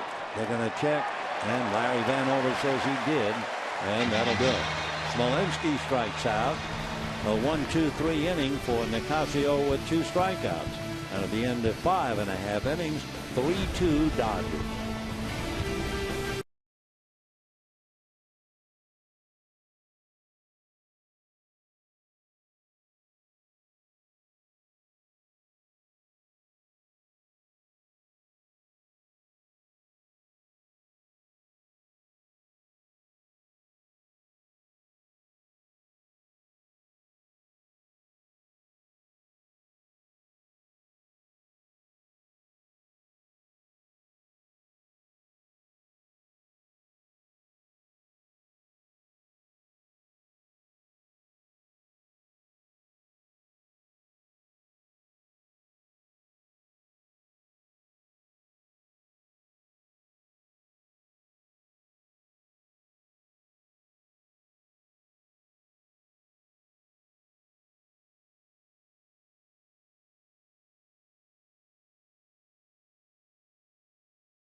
As we go to the bottom of the 6th inning, be one of the first 40,000 fans in attendance Sunday at 1:10. Dodgers and Angels, and receive your very own Dodger cap presented by Security Benefits.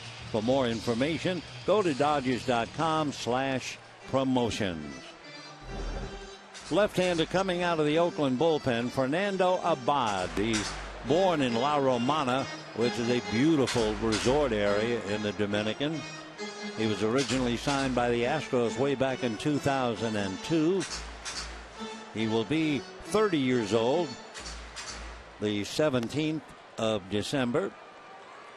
Kind of a late bloomer, spent 4 years of his pro career in the Dominican Summer League. That's when he was in the Astro organization. Took him a while to finally get to the big leagues. Signed in 2002, and he finally had a look in 2010. So 9 years he struggled in the minor leagues. Abad basically, they tell me, has a pretty good fastball, kind of a slurvy curveball, and a good changeup.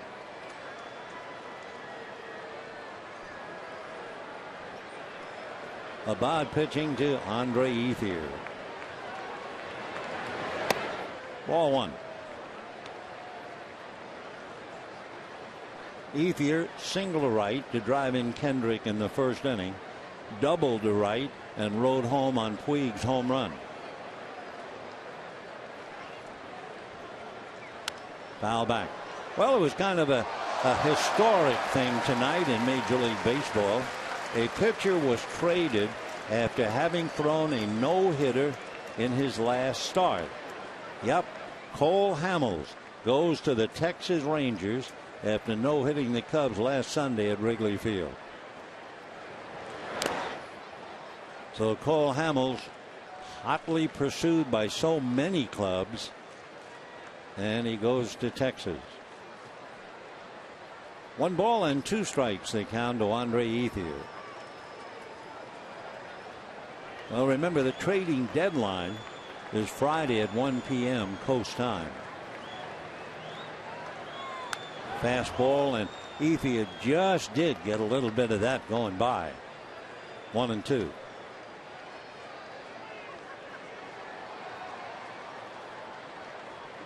Remember, the Phillies the other day made the announcement all bids had to be in by today.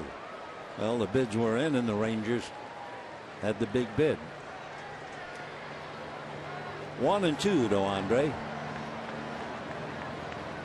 Fastball hit in the air to left field. Fault is there. 1 away. Now Yasiel Puig, all part of a Puig legend. His mom came out here, threw out the first pitch. It's Puig bobblehead night, and on the first pitch, he hits a 2-run home run in the 4th inning to turn the game around. That's a grateful wild horse after that home run. 17 home runs on the first pitch. 25 of the others, 5 on a 1-0 pitch. So let's see, 1-0. In the Dodger bullpen, J.P. Howell loosening up. You have Burns, a switch hitter, Davis, Reddick, and Vogt, all left-handers, due up. And a little chopper.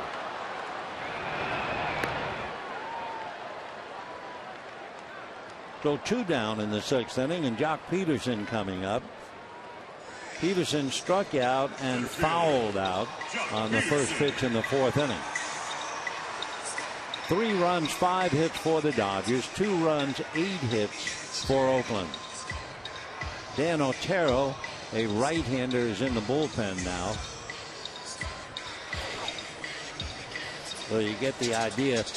If Peterson gets on against the left-hander, then Otero would be brought in to face Guerrero. But first, Peterson has to get on. Jock 0 for 2. 21 home runs, 43 runs batted in. Ball 1. Whoa, well, hello. Wide awake, just had a big dinner. Yep. What, you don't like the roar of the crowd? 1-1. That's what it is. He wants peace and quiet. Well, you come to the wrong place, son. Just call it a night. Give me a thumb to suck on, and the heck with the rest of it. 1 ball, 1 strike. 1-2 to Jock.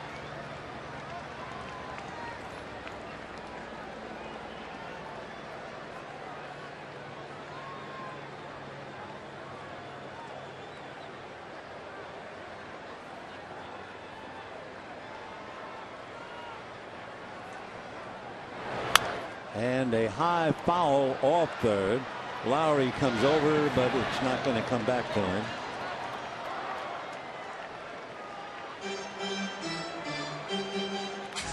So Lowry, who's been busy tonight, he's had 2 doubles and scored a run. Going back to his position. 1 ball and 2 strikes to count to Jock Peterson. For Oakland, another struggle. Here we go again. They're trailing by 1, and we told you in 1-run games they're 10-24. 2-2. What was a defining moment in the game was the fact at the end of 3 innings, Oakland was losing 1-0.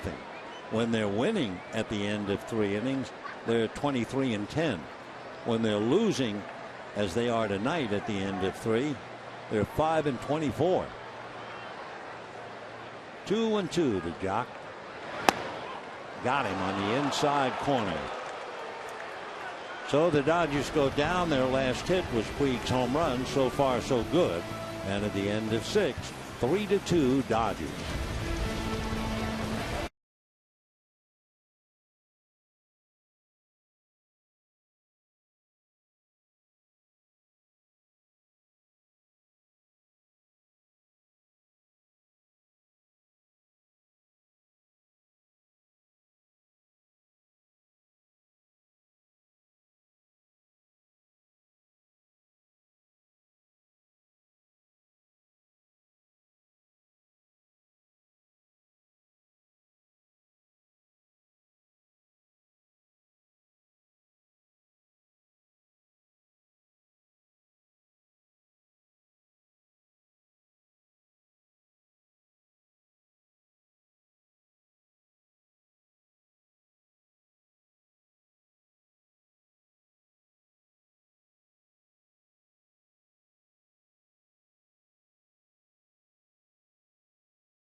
At LA is brought to you by Nissan. Choose Nissan today for great offers on our most exciting lineup ever.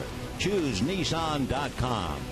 And by DraftKings. Play daily fantasy baseball for free on DraftKings.com. Use promo code BLUECREW for free entry.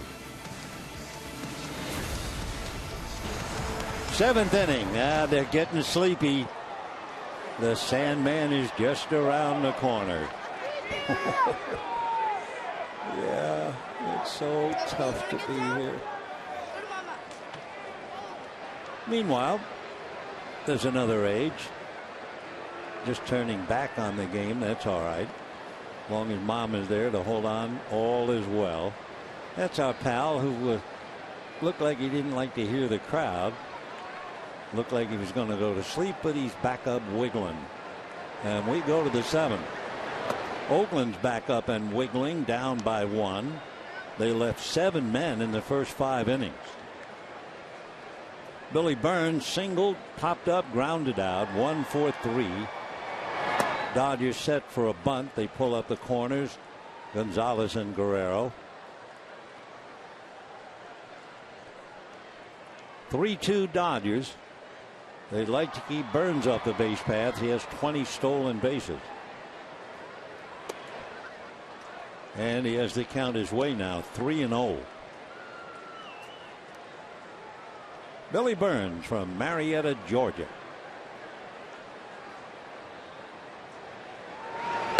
And ball 4. So now let's see. We were so surprised in the first inning when Burns singled, and they never moved him, so Ike Davis hit into a double play, and then Reddick doubled. So let's see. They have a weapon at first, and let's see if they turn him loose. And Don Mattingly is going to the plate umpire. That normally means a double switch. Coming out of the Dodger dugout is Scott Van Slyke. Coming out of the game will be Andre Ethier. And here comes J.P. Howell. So the Dodgers making the double switch, trying to hold on to a 3-2 lead. One reason they want Howell, they want him to look at Burns at first base and keep him there. We'll be back.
We'll take a look at the calendar.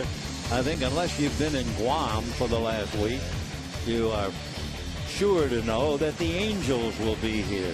Mike Trout, Albert Pujols and company. Friday night at 7. Saturday is a 1 o'clock game, remember, and so is Sunday. Then the Dodgers go back out on the road to pick up where they left off. They'll go to Philadelphia and Pittsburgh. Scott Van Slyke is now in left field, taking over for Andre Ethier. J.P. Howell is pitching. Van Slyke will bat ninth. Howell will bat in Ethier's spot. And as we said, one of the big reasons, Howell wants to try and keep an eye on Billy Burns at first base. And right away he lets him know he's aware of his presence. Josh Phegley, the catcher, hitting .268, is at the plate now, batting for the left-hand hitting Davis. And remember, Josh Reddick, who is having a great series, is hitting about .190 against left-handers, and he's on deck.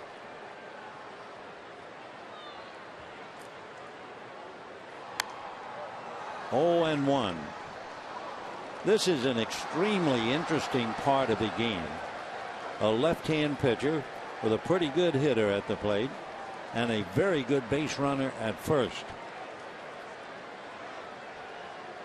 Billy Burns trying to read Howell. Bob Melvin enjoying the fight within the war here. 0-1.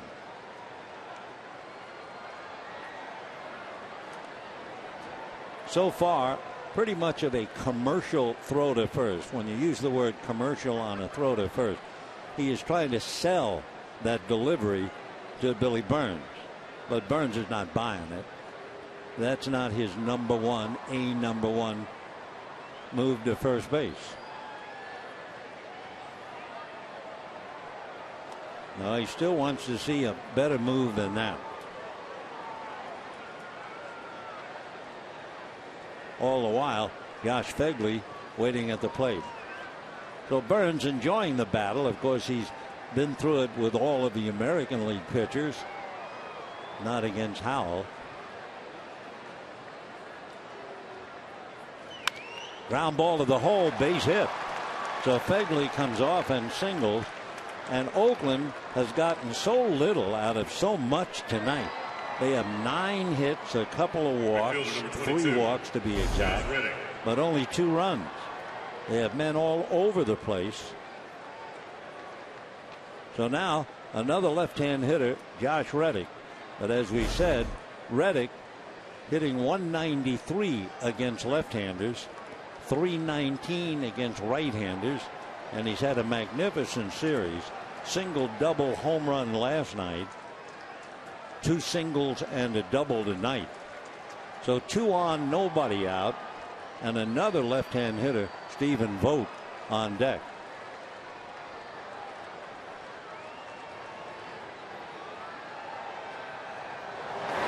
And a big chopper to the hole. Nice pick, and then dropped again, and everybody's safe. Howie Kendrick looked like he was trying to grab, turn, and throw. And you try to do a couple of things at once and you pay the price. So a ground ball that certainly was a force play. Maybe not a double play, we'll never know. But for Howie, he'll draw the error only because he was thinking too. He's going to turn and throw, and then the ball slips out of his hand. Still has a play, but then he drops it for good mean to lose first base. So the bases are loaded. Nobody out. And another left-hand hitter, Stephen Vogt, coming up.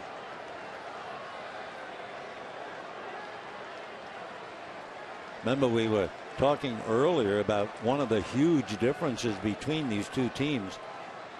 Defense. That's a strike. 87 errors for Oakland. Only 43 errors, including tonight, for the Dodgers. Vogt, big RBI man, has walked, lined out, hit into a double play. Dodgers are looking for a double play to prevent a big inning.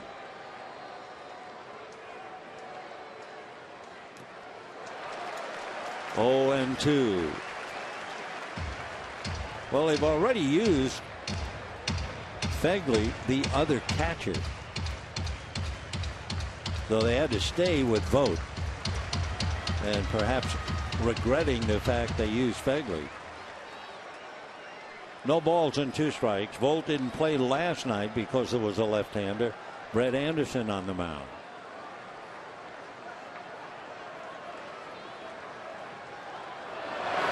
And that's why he didn't play last night. So that was a gamble by Bob Melvin to use the other catcher. Then he had no way to hit for Vogt. So Vogt strikes out. Bad balls, and he chased every one of them. Now you get Brett Lowry. Popped to short, had a pop fly double and then a line drive double. So 1 out, bases remain loaded. Burns, Phegley, Reddick all out on the lines.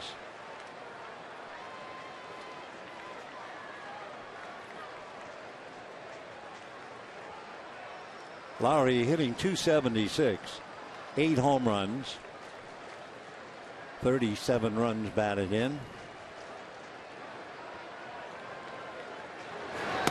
Off the plate.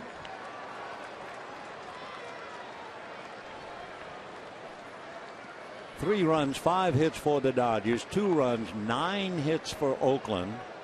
They've left 7, and they have the bases loaded with nobody out. Now bases loaded, 1 out.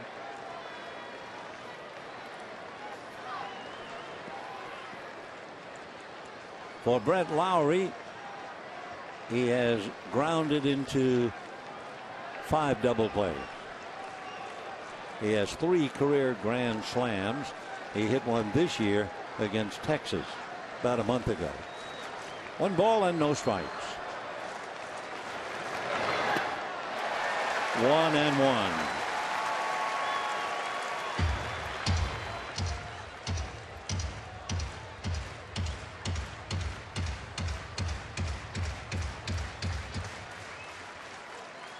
JT, who has done such a great job all year, trying to get out of a tough spot here. 1-1. And that's going to be hit into left center for a base hit. Burns is around to score. Coming to the plate and drawing the throw, but scoring anyway is Phegley. And Oakland has turned it around to lead 4-3. So Lowry comes up with his 3rd hit, a single to left center, and Oakland now takes over the lead. So the error by Kendrick, of course, was a killer. And now the base hit by Lowry to drive in 2. Still only 1 out. And time for the moment. Honeycutt going out to talk to Howell. Pedro Baez gets up in the Dodger bullpen. You have the left-hand hitting second baseman Sogard. So they will certainly have Howell pitch to him. And then we'll see about Semmy in the shortstop. So in the inning, Burns walked, and that was it. Nicasio was taken out. Phegley hit for Davis, single to left field to put runners at first and second. Reddick hit a ground ball. Kendrick was thinking to. You could see as he was turning his body, fielding the ball on his glove side, he was going to throw to second. And he dropped the ball while in the instance. And then when he tried to recover to make a play at first, he dropped the ball again. So it was just no chance. They lightened the load when Vogt struck out, but then Lowry singled. And ball 1 to Sogard. Sogard struck out twice, flied to left, 0 for 3. 2 on, 1 out. Semmy in the right-hand hitting shortstop on deck. Though Baez perhaps getting ready for him. 1 out, 4-3 Oakland. That's a strike. 1-1.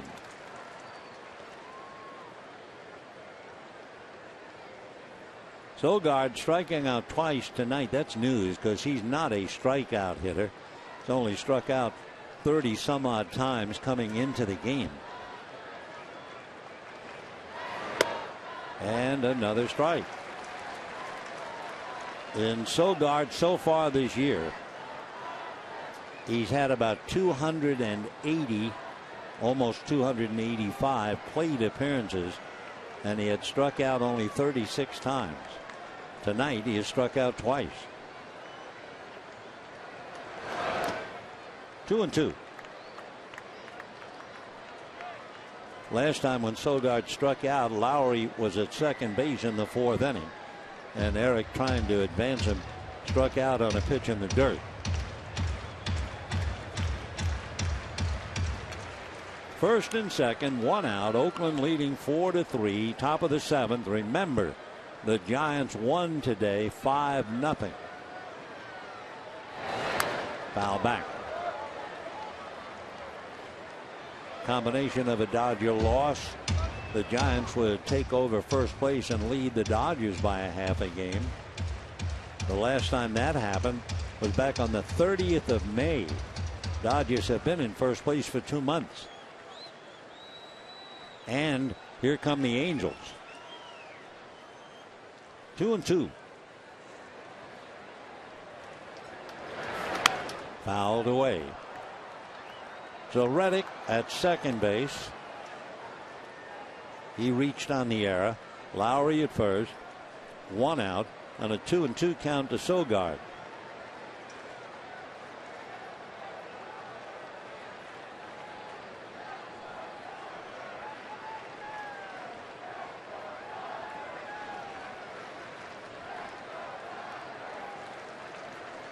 And there go the runners. The pitch is high and no play.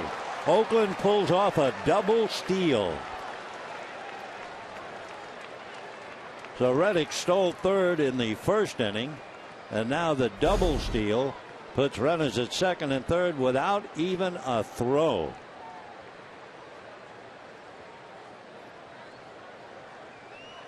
So Reddick gets in there, luckily spinning around at the bag. Lucky he didn't hurt himself on that slide. So now the infield has to play up. 3-2, and Sogard, a chopper up the middle. That means one. Here comes the second run. The throw to the plate not in time. So it is 6-3 in favor of Oakland. They cash in the double steal, and Eric Sogard, the nerd, as he kids himself, comes up with a huge hit. And that's what the double steal did. The Dodgers came from a double play situation. They backed the play up, and that made the infield vulnerable. And sure enough, Sogard took advantage of it. Take another look. A multi-hopper over the mound and finds a hole over second base. Rollins can't get it, and 2-run score. So the Dodgers burned by the running game. The running game that was such a Dodger trademark. But a double steal, a big play by Oakland. You say a gamble? Hey, when you're in last place, 11 games back, what do you got to lose? So Oakland playing free and loose, leading 6-3. We'll be right back.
Dodger Baseball on Sportsnet LA is brought to you by Jack in the Box.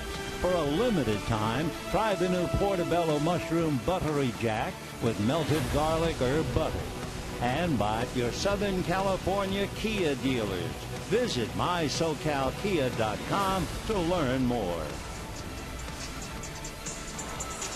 Oakland has scored 4 times. 1 run charged to Nicasio, that's when he walked Burns, and 3 runs charged to J.P. Howell. J.P. made 17 pitches, and the biggest play, I'm not saying it was a double play, but the ground ball hit to Kendrick, that really opened up the floodgates. After Vogt struck out, Lowry and Sogard get base hits, so Pedro Baez is brought in to face Semien. Pedro, ERA just under 3. 4-run inning for Oakland. They're leading 6-3. That's slap foul. Semien flied to right, single to the hole at short, and grounded to short, hitting .250. When the Dodgers come up in the bottom of the 7th inning, they'll have Guerrero, Van Slyke, and Rollins. 0-1 to Marcus Semien.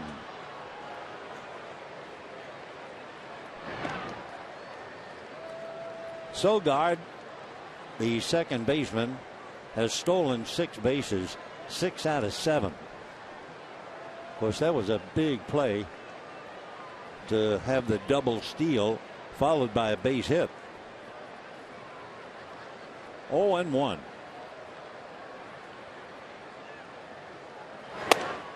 One and one. Last night we had 50,182. Tonight the paid attendance 51,788. So they are here, and they see the Dodgers have the game turned around on themselves in the seventh. 6 runs, 11 hits for Oakland, 3 runs, 5 hits for the Dodgers.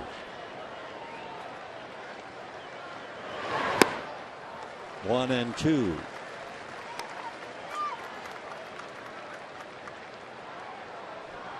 One out after Semien. Left-hand batter Sam Fuld.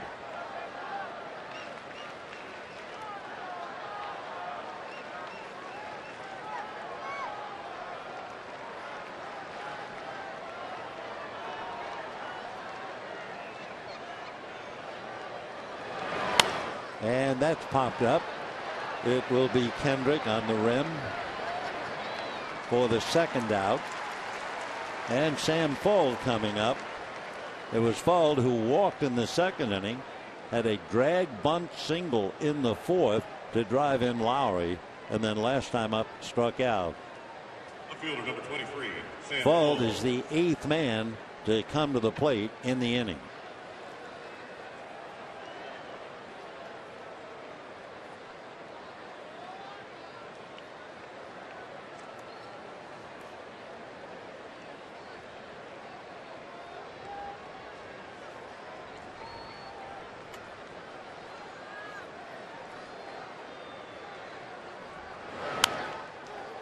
One.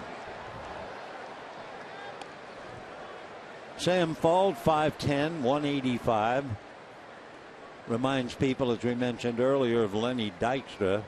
His dad is a psychology professor and dean of the College of Liberal Arts at the University of New Hampshire. And his mom, Amanda, she's a New Hampshire state senator. Wow. 0-1. That's off the plate. Billy Butler is out on deck. He would bat for Abad. 6-3 in favor of Oakland.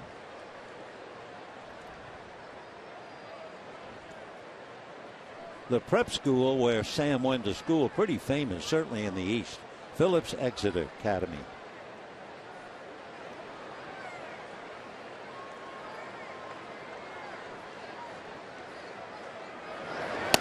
Way out in front. 1-2. So it's no accident if your dad is a dean of a liberal arts school, your mom is a state senator, you go to a school like Phillips Exeter and then move on to Stanford.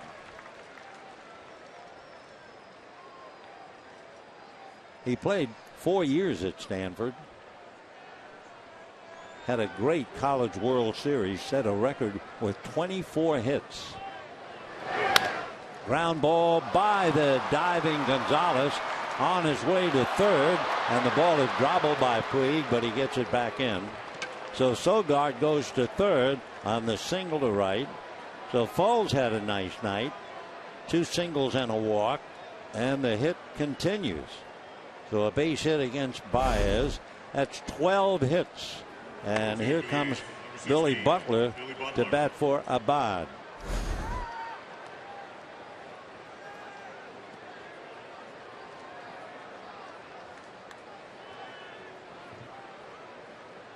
So Bob Melvin has used 3 pinch hitters, and he's leading 6-3. Runners at first and third for Billy Butler. Been 1, 2, 3, 4 hits, a walk, and a huge error, plus a double steal. So Reddick and other animated players. Baez trying to get Butler, and he skies one down the right field line. Here comes Puig and makes a nice catch. So Yasiel picks it off. A long run just before it got into the stands. However, 9 men come to the plate and 4 of them come home. And at the end of 6.5.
We go to the bottom of the 7th inning with Oakland turning the tables on the Dodgers so far, leading 6-3 thanks to a 4-run 7th where 9 men came to the plate, 4 hits and an error plus a walk and a double steal. Stephen Vogt, who's normally a catcher, takes over at first base. Ike Davis comes out. Josh Phegley, who caught last night behind the plate. Fernando Rodriguez in there from the bullpen. 0-1 to Alex Guerrero. Fernando Rodriguez out of El Paso, Texas, 6'3", 215. Originally signed by the Angels way back in 2003. That's foul back, 0-2. He got to the Angels, did Rodriguez, briefly in 2009. Then he went over to the Astros, had Tommy John surgery, came back to the A's, and he's been with them for the last 2 years. When he was with the Angels, he was there for 8 days and made 1 relief appearance. He's an Iron Mike, meaning he throws directly over the top.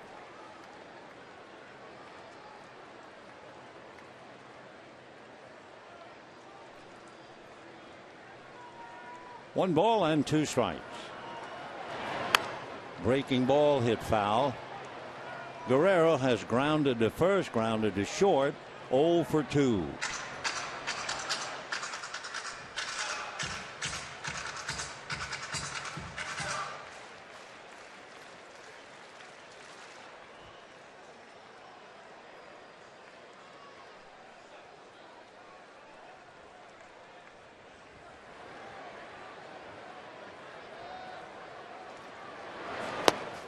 And down goes Guerrero. So 1 away in the 7th inning. Tyler Clippard is gone. Their closer is out with a bad arm. Drew Pomerantz loosening up in the bullpen, but the man who would close the game would probably be Edward Mojica, if indeed they get to that. Though Pomerantz loosening up, and here's Scott Van Slyke. Strike, 0-1. Scotty had a freak accident in New York driving in a cab. Out of the blue, the cab driver jammed on the brakes. Scotty went face forward and hurt his neck. But here he is, 0-1. 1 ball and 1 strike.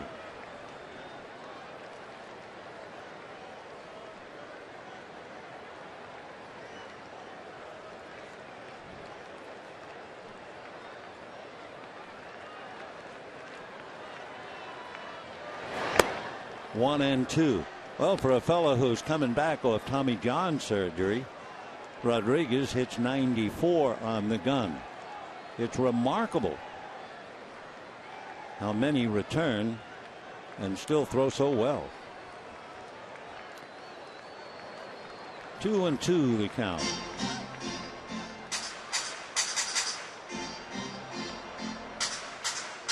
Rodriguez just turned 31. Has been a pro since 2003. Outside of that one appearance with the Angels, he was in the minor leagues for about 9 years. So 3-2 the count, and he hit 95.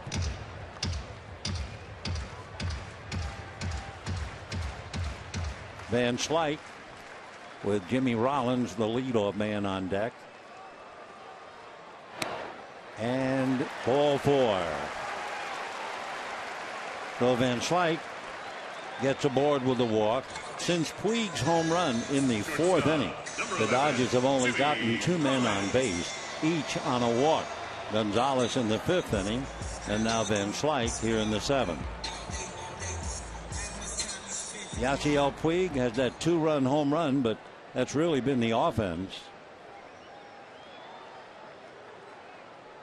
Rollins, meanwhile, fly deep to right, triple to right, grounded out, and the Dodgers really blew a run in the 3rd inning. That's when Rollins tripled to lead off the inning. But Kendrick struck out, Gonzalez popped up, and Grandal grounded out.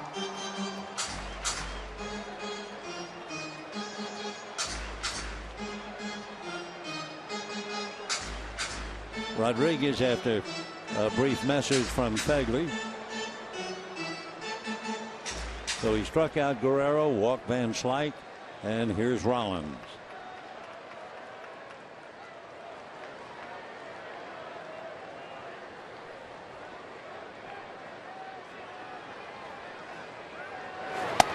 And ball 1. Rodriguez came to the A's in a deal with Houston. In fact, Rodriguez came with Lowry. And now let's see. Kurt Young, the pitching coach, going out to try and help out Rodriguez. Kurt Young's been around. He went to the University of Central Michigan and was a 4th-round pick. The pitching coach was a left-hander, 55 years old, out of Saginaw. Had a good career with the A's, pitched briefly with the Yankees, came back with the A's, retired with the A's, and he's now the pitching coach.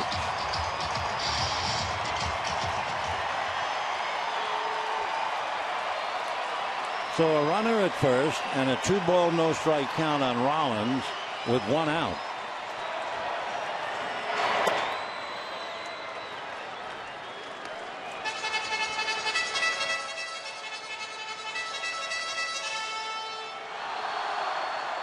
Three and 0 the count to Jimmy Rollins. So the Dodgers trying to build something up with Kendrick on deck.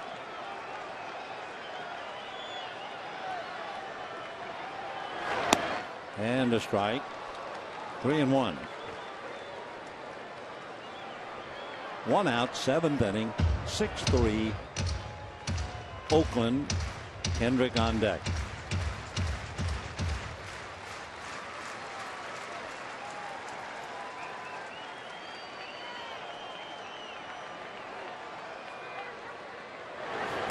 And popped up.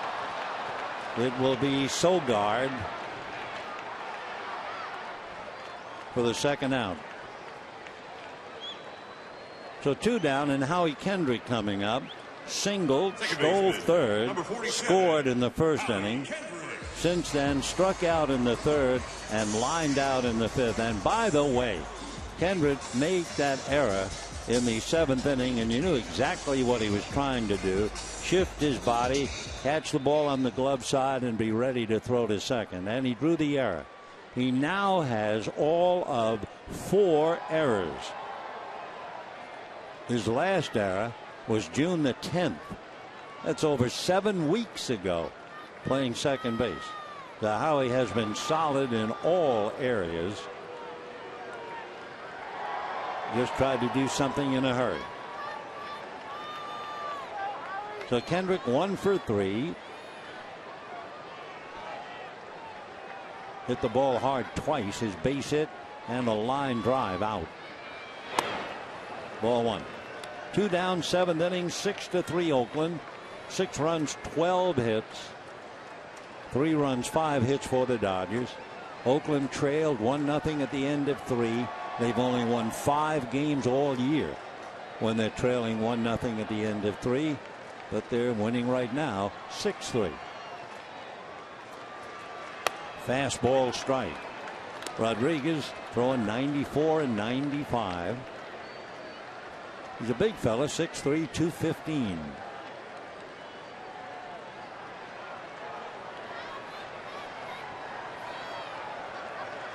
One and one. Hit down the line, slicing as it goes foul. Howie gets a lot of base hits the other way. One reason why he is such a good hitter. He'll take what they give him. If they try to pitch away, he'll just go with it. The outfield actually has the center fielder, Billy Burns, shaded towards right center. 1-2.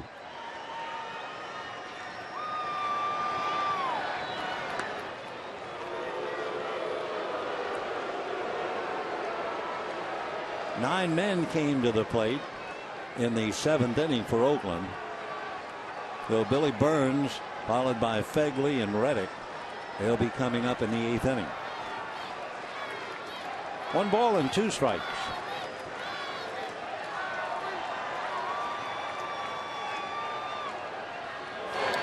In the dirt, check swing, no swing.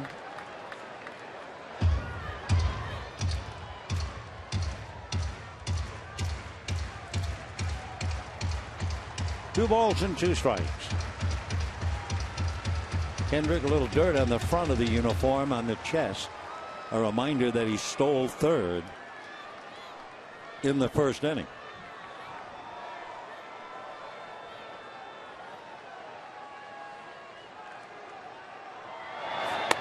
And ball 3, throw down, not in time. You know, it always holds up. Branch Rickey, one time 1,000 years ago, talking about a first baseman trying to tag a runner. And watch the tag. It starts going around foul ground. And Mr. Rickey said there is no way you are going to get the runner if the tag starts in foul ground. Only he could have that observation, but it's brilliant. There goes the runner on ball 4. So that means Adrian Gonzalez represents the tying run.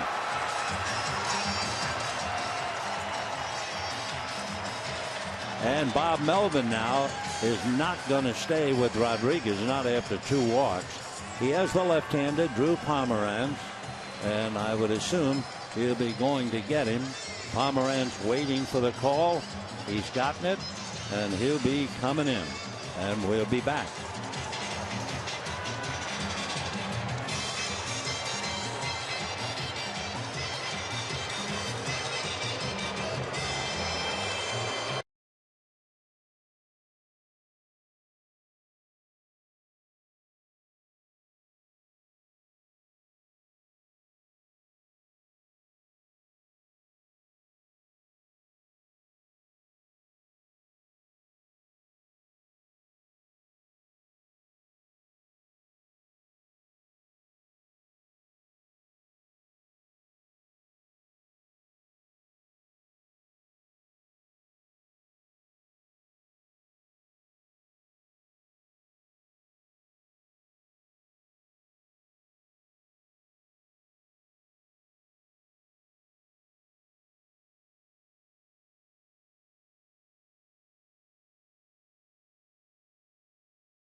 Game. Tweet your photo for a chance to be shown in an upcoming broadcast. Brought to you by T-Mobile. Oakland leading 6-3 here in the bottom of the 7th inning. 2 walks giving up by Rodriguez gives the Dodgers a shot with 2 out. And left-handed Drew Pomeranz will be facing Adrian Gonzalez in a moment. Back in December of 2013, the A's had Brett Anderson, who's now with the Dodgers. Well, on that day, they traded Brett Anderson and a couple of $1 million to the Colorado Rockies, acquiring Drew Pomeranz. So Pomeranz and Anderson, like ships that sail in the night, go by each other. And Anderson, looking on as Drew now is asked to get Adrian Gonzalez. He throws a serious knuckle curveball. It was taught to him by his dad, so we'll see what happens when he faces Gonzalez, who has walked twice and popped up. Left-handers are hitting .141 against Pomeranz. He is not allowed a home run or an extra base hit to a left-hand batter, though he'll be tested now by Adrian. 2 on, 2 out. Slow curveball, ball 1. Eric Sogard out on the grass in right field. Drew Pomeranz from Oxford, Mississippi. If you're a William Faulkner fan, you know exactly what we're talking about. 1 ball and no strikes. Fastball for a strike, 1-1. Went to the University of Mississippi.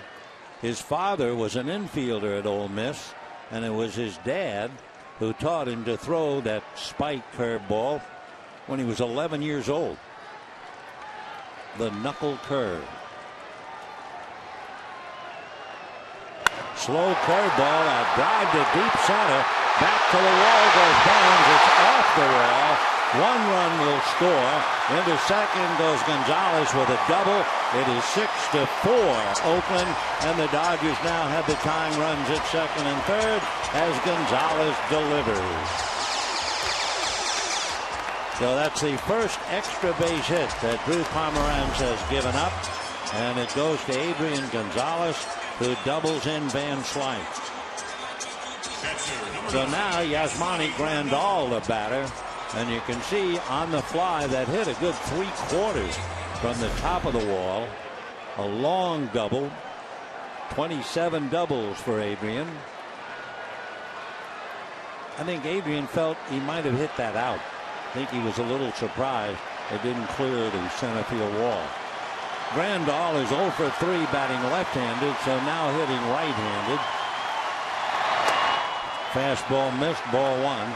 Kike Hernandez is out on deck. Remember, the pitcher, Baez, is due up next. 6-4 Oakland. Dodgers have the tying runs at second and third with 2 out. Grandal trying to extend the inning. Strike, 1-1.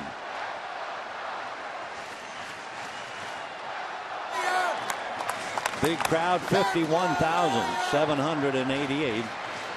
Trying to shake the Dodger offense loose. So far it's been Puig. A little cutter in there. 1-2. Pomeranz is 6'5" and 230.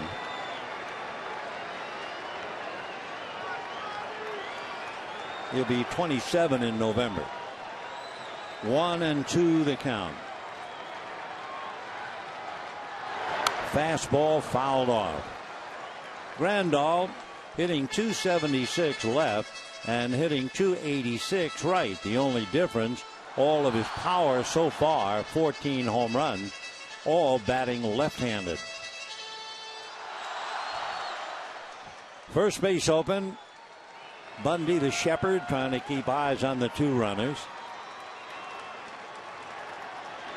Fastball, he jammed him. Still 1-2. In the Dodger bullpen, Joel Peralta begins to loosen up. So 2 walks, and with 2 out, Gonzalez doubles against Pomeranz. 6 runs, 12 hits for Oakland. 4 runs, 6 hits for the Dodgers. 2-2.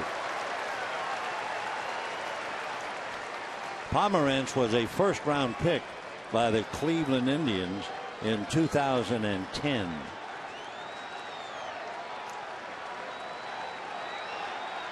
Fastball, knuckle curve, changeup. There's the knuckle curve, hit down the right field line, foul. You could see that thing dancing up here. So on a 2-2 pitch, the knuckle curve, and by the way, that's a misnomer. The knuckle really doesn't have anything to do with it.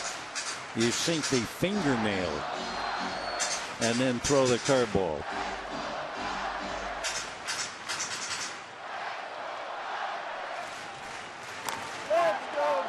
Well, let's see if he comes back with another one. 2-2.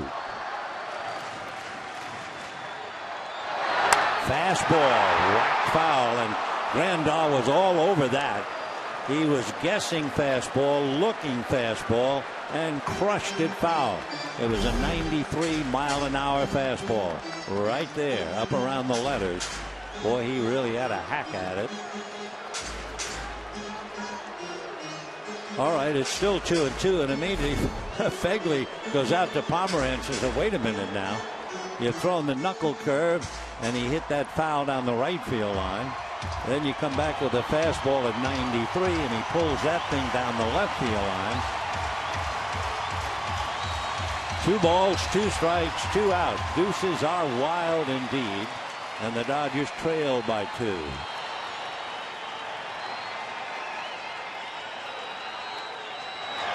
Knuckle curve, little squibber, gonna stay fair. It's still fair. It is fair, and it's unfair to Oakland. And the Dodgers get a gift run, and it's 6-5 Oakland.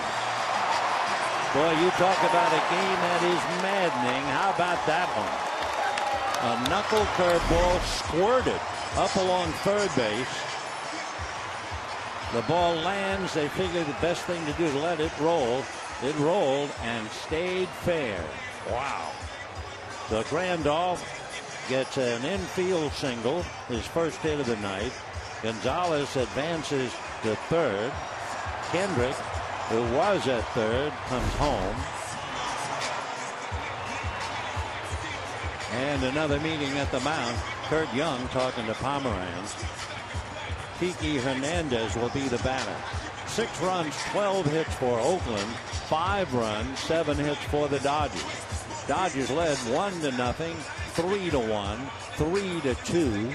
Then they trail 6-3. And now the Dodgers have come back with 2 thanks to 2 walks. A center field double off the wall. And that little dribbler up along third. Kike Hernandez checking in, batting .265.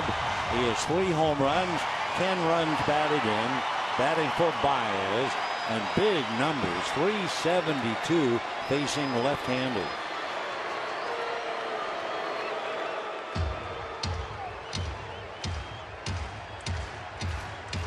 So first and third for the Dodgers. Boy, that was a heartbreaker for Oakland, that little dribbler that stayed fair. Now they have to regroup, and here's Kike trying to get the Dodgers at least even. Slow curveball for a strike. 0-1.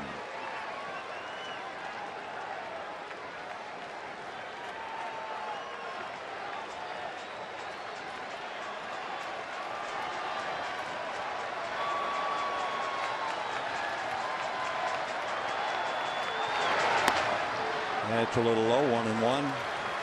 Adrian Gonzalez at third, representing the tying run. Yasmani Grandal over at first, representing a go-ahead run. And it'll be the top of the lineup for Oakland in the 8th inning. 1-1. And fastball almost nailed him. 2-1 to count. So he really hurried that thing right at the elbow. Pomerantz with a record of 4-3, but he's been fighting his control. And he's behind 3-1. His strikeout to walk ratio is not 2-1. It's close, but it's not 2-1, and that's not very good.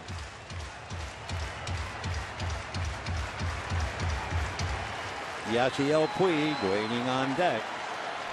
3-1 the count.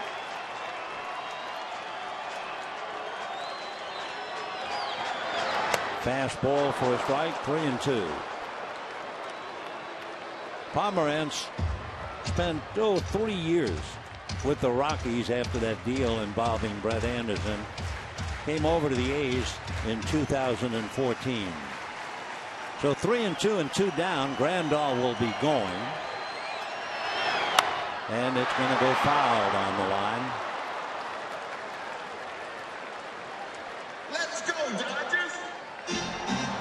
So he can throw a fastball at 93, but he has that devilish knuckle curveball that fooled Grandal, but still came out to be a base hit.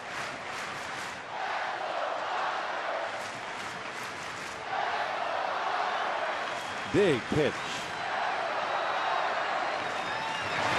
And it's going to be banged into left center to the wall. Gonzalez will score. Here comes Grandal. Here comes the throw to the plate. He's going to score with the double. Hernandez gets back to second base, and the Dodgers lead 7-6.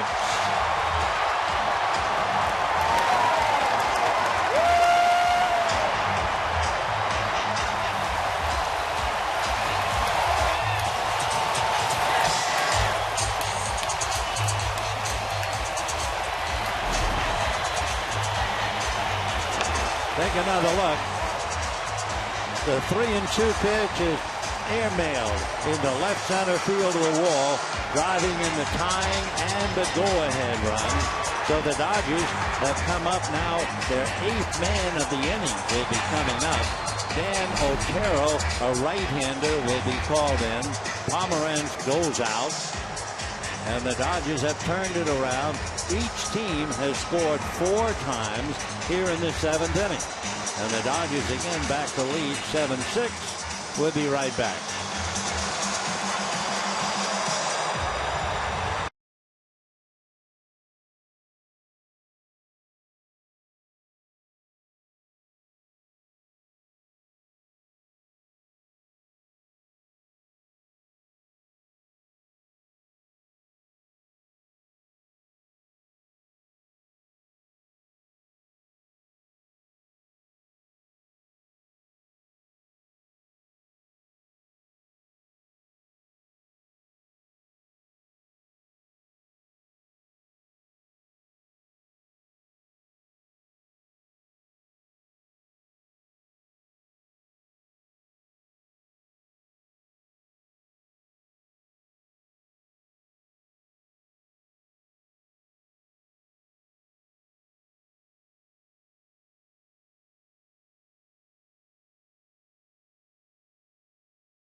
A 45-foot squirt job up along third, and because the count was 3-2, he was going with 2 outs, so that the ball hit to the gap might not have scored him unless he had the break of the 3-2 count and 2 down. But he was at full speed leaving first and was able to score the go-ahead run, and the Dodgers lead 7-6. They're still not finished. Yasiel Puig up there with Kike Hernandez at second base. Puig homered after Ethier doubled in the 4th inning. He's 1 for 3. Dan Otero with a ball 1. Eric O'Flaherty was the big man coming out of the bullpen, but he's down with a bad arm. Dan Otero was originally signed by the Giants back in 2007. He went to the University of South Florida. Puig hitting .250. Hit the first pitch for a home run with Ethier aboard in the 4th inning. He's at 17 of his 42 home runs hit on the first pitch. So he went after it, and the count here 1-1. Fastball 1-2. If you weren't with us back in the 4th inning, Ethier had double. First pitch, bang, just did clear the left field wall, hitting on top of the wall and going out. Was good enough to give the Dodgers a 3-1 lead. They lost that. They were trailing 6-3. Now they're leading 7-6. 1-2. Check swing. 2-2. Otero pitched for the Giants back in 2012. He was in 12 games. Went over to the A's in 2013. He has a younger brother pitching at the University of Miami. 3-2.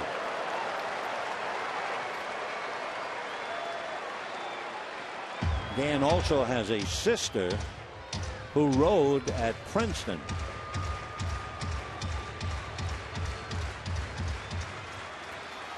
His father, uncle, and aunt all went to Princeton and swam collegiately. A lot of athletes, as Puig fouls it away.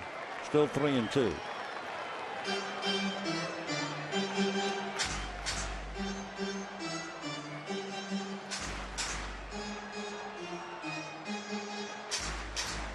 Scott Van Slyke, who walked with 1 out in the 7th inning to get the inning going.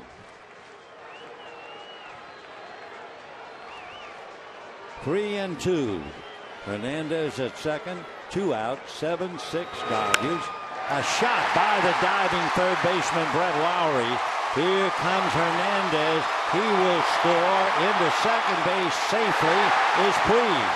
And the Dodgers lead 8-6. And Yasiel on his bobblehead night has driven in 3, and he's 2 for 4.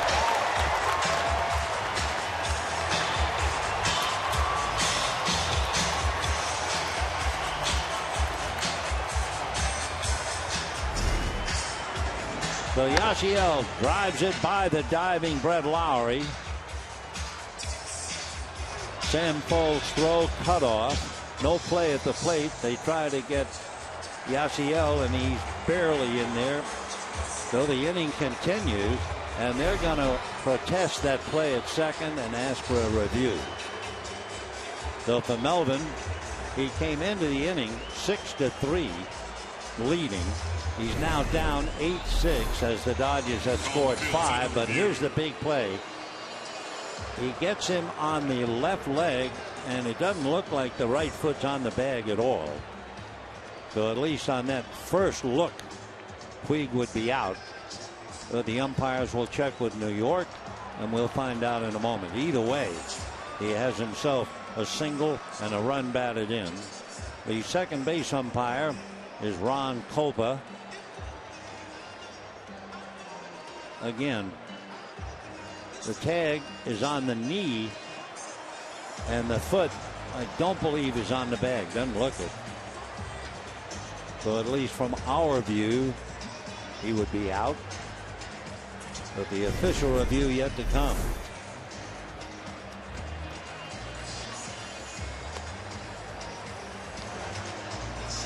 So the Dodgers lead either 7-6 or 8-6. Puig's going to take a breather. And the umpires still listening, waiting. Last night's game, a brilliant pitching duel. Oakland won it 2-0. Tonight, it's been a Pier 6 brawl. We should have known when we had 2 steals of third in the first inning. Josh Reddick stole third for Oakland. Howie Kendrick stole third for the Dodgers, all in the first inning. So that certainly looks like the tag is applied before the foot gets to the bag. But it's the umpires. They don't have all of the high-tech, expensive, slow-motion cameras and everything else. They have one quick chance to call it, and that's it. All right. What's the verdict? Larry Vanover still has the headphones on. Larry's son Austin is here, taking in the ball game.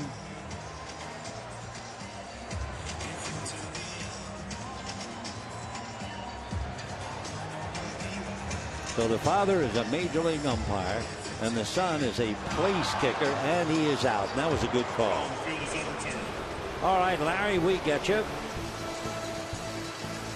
Indicates, however, the out at second, but the run scored. So at the end of 7, we take another look. A double off the wall, then the really lucky base hit by Randall, then the double by Kike. Put it all together. The Dodgers have a 5-run inning and lead Oakland 8-6. We'll be back.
Not finished yet. The Dodgers come up with a 5-run bottom of the 7th after the A's had come up with a 4-run top. So we go to the 8th inning. Dodgers leading 8-6. Brett Lowry has had a big night. 2 doubles and a single, 3 RBIs, and he scored twice. Yasiel Puig with the home run with a man aboard and his single. Even though out at second, he has 3 RBI. And Kike Hernandez off the bench gets a pinch hit 2-run double to get the Dodgers out in front. Alberto Callaspo takes over at third base for Alex Guerrero. Remember, all the Dodger runs were scored with 2 out. Guerrero struck out, Van Slyke walked, and Rollins popped up. It looked like they were done for the night, and instead they turned it into a 5-run inning and the lead. So Peralta coming in against Billy Burns. Infield shortens up at the corners, looking bunt. Burns has a base hit and a walk, 1 for 3, has scored 1.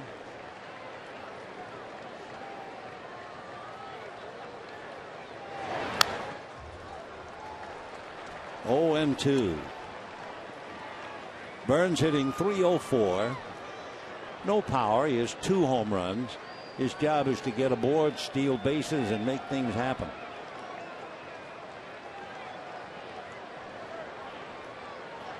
Joel Peralta from Bonao in the Dominican, originally drafted by the A's back in 1996. Little pop fly. Rollins, 1 out.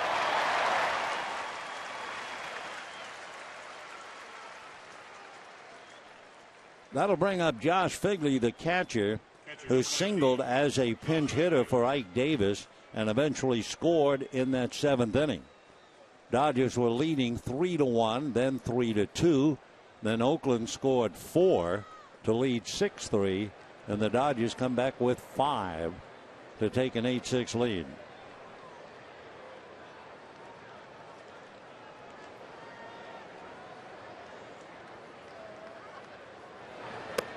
And a strike. Of course, the reliever who has to be very discouraged would be Drew Pomeranz, who came in to face a left-hand batter, Gonzalez, who doubled. Then Grandal got that lucky single on that knuckle curveball that died just inside the line, about 45 feet up.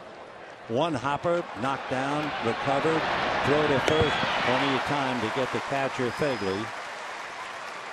You could tell Callaspo knew it was a catcher. He was not hurried at all. From the years of playing, you remember who the hitter is and what position he has. But look at that, all the time in the world. So he knew. 2 down in the 8th. Josh Reddick coming up. Reddick has 2 singles and a double. Reached on what was a huge play at the time, the error by Howie Kendrick. But the Dodgers have overcome that.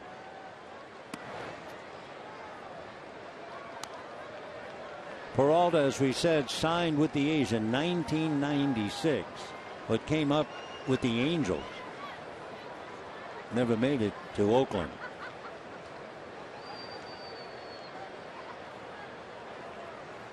Peralta, 39 years old.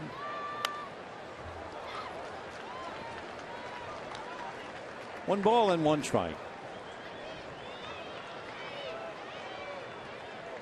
Kenley Jansen gets up now in the Dodger bullpen.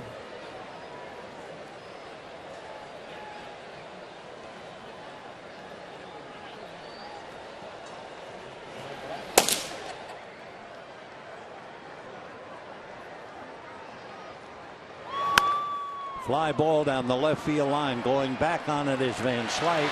And that's the 3rd out. So Peralta comes in, gets 3 outs to quiet all the excitement. And we're heading for the bottom of the 8th inning. Dodgers 8, Oakland 6.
On demand and True HD on over 400 mobile and connected devices with MLB.TV Premium.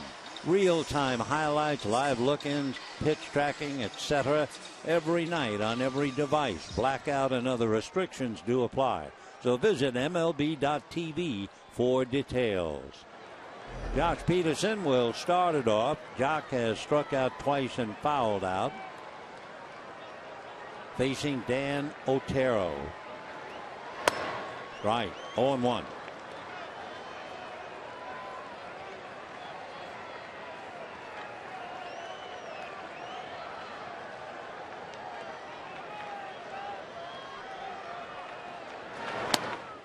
0-2.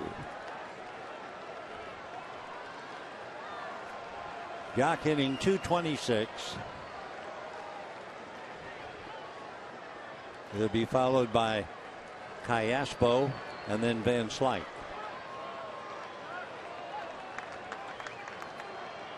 Clayton Kershaw couldn't answer the bell tonight. Dodgers hope he'll be ready Friday night against the Angels.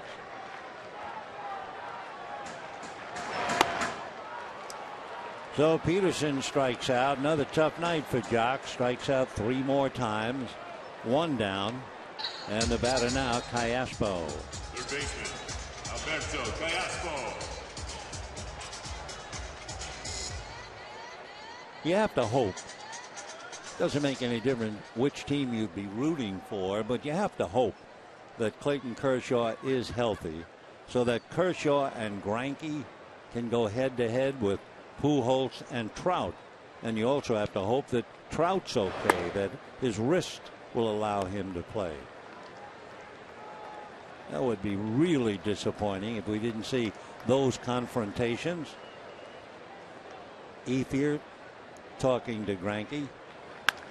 Line drive off the glove of Otero into center. So Callaspo comes up with a base hit.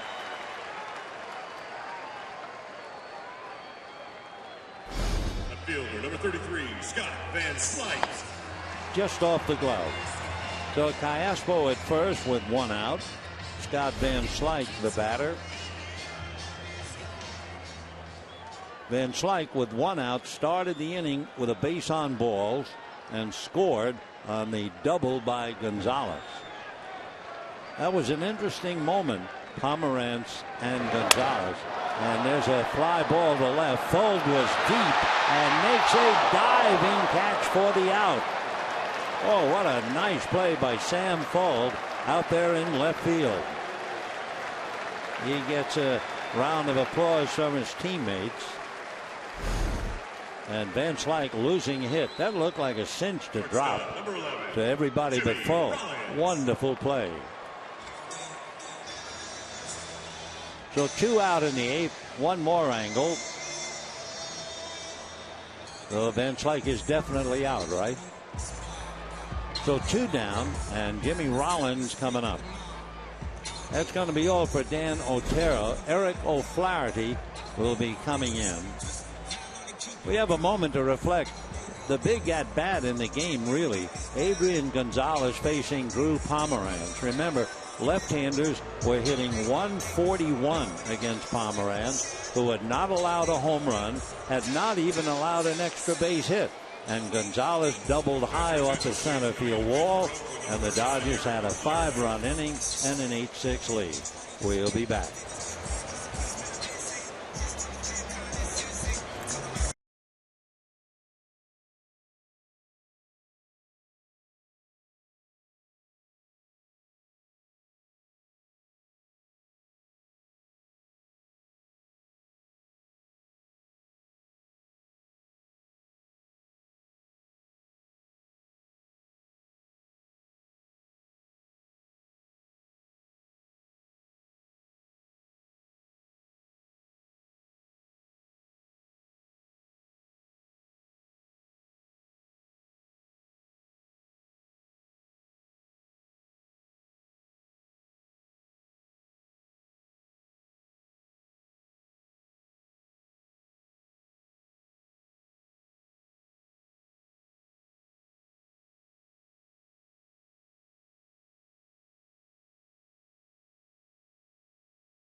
From Walla Walla, Washington, and signed with the Seattle Mariners back in 2003.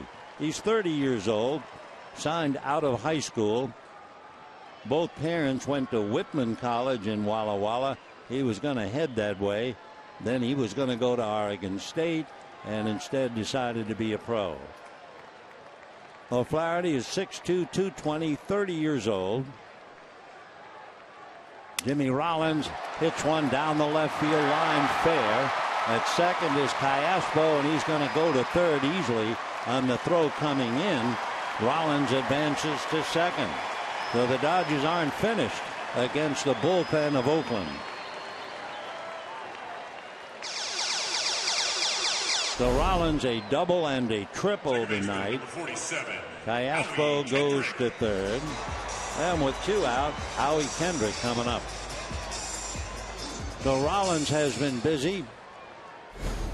He now has 15 doubles and 2 triples. Dodgers trying to break it open now.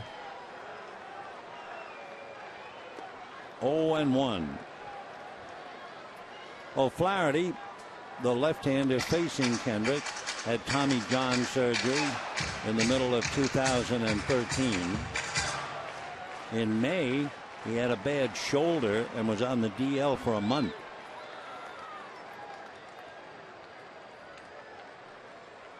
Oh, and 1. Fastball, a chopper up the middle into center field. 2-run score, and the Dodgers lead 10-6. Well, the Dodgers have really done a job on the Oakland bullpen.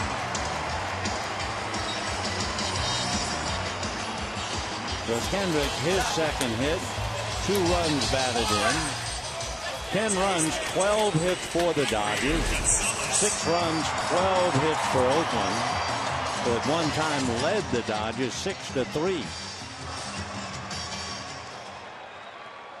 So O'Flaherty quickly comes in to give up a run. Otero was charged with 1.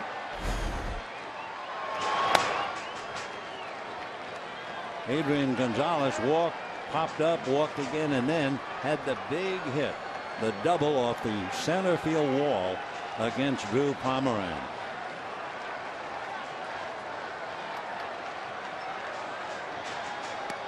Oh, and 2.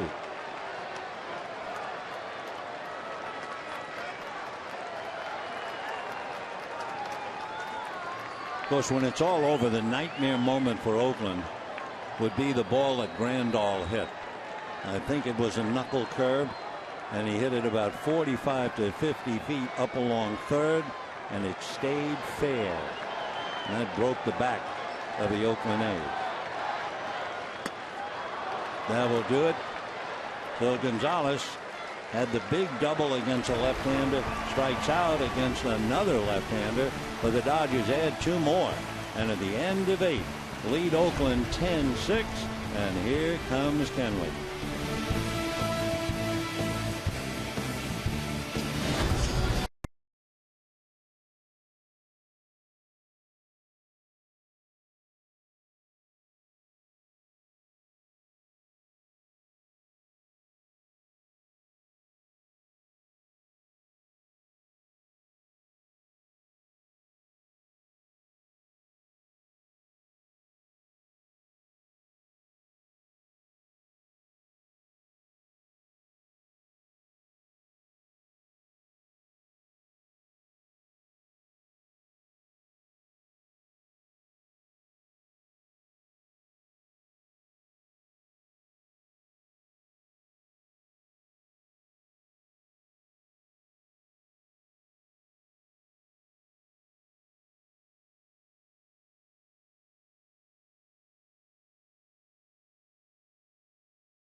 game around and lead Oakland 10-6. It should also be duly noted 8 of the Dodger 10 runs came with 2 out. So for Oakland, so near and yet so far, and Kenley Jansen now trying to turn out the lights. He'll be facing Vogt, Lowry, and Segaro. 10 runs, 12 hits, 1 error for the Dodgers. 6 runs, 12 hits for Oakland. Remember, the Giants won this afternoon 5-0. So when the Dodgers took the field tonight, they were technically tied for first place.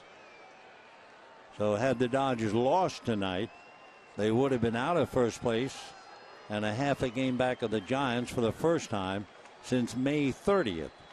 So they're trying very hard not to let that happen. And then the Angels coming on the weekend. Albert Pujols hit his 30th home run tonight. 13 years he's hit 30 or more to join Babe Ruth and Mike Schmidt. Kenley a strike. Stephen Vogt, a catcher, finishing up at first base, has walked, lined out, hit into a double play, and struck out.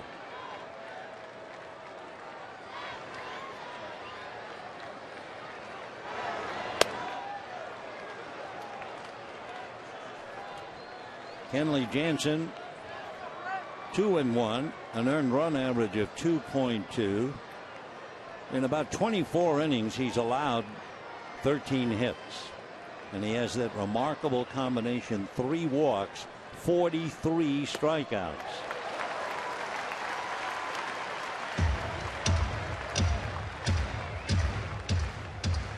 We mentioned when Drew Pomeranz came into the game that his control, he had 28 walks, 54 strikeouts, so it wasn't quite 2-1. And here's Kenley. And add another one. So Kenley Jansen has walked 3 and struck out 44. And you have 1 out in the 9th. Brett Lowry popped to short, had a pop fly double, had a line drive double, and a clean single to center. He's had a big game. 3 for 4.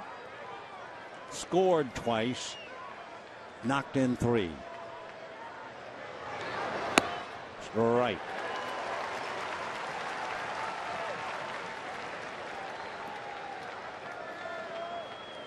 Kenley basically a cutter. That's his number 1 pitch.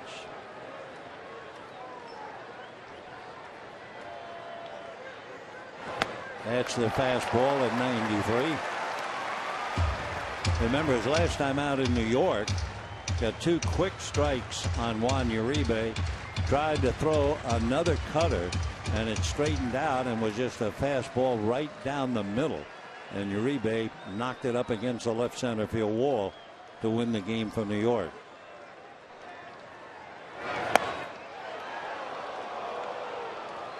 You see that time he hit Grandal's mitt just off the plate. 1 ball and 2 strikes. 1 out in the 9th. Dodgers lead 10-6. Eric Sogard, the second baseman, on deck.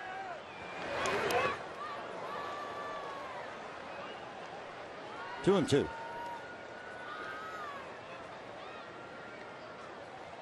Yasmani Grandal takes his mask off.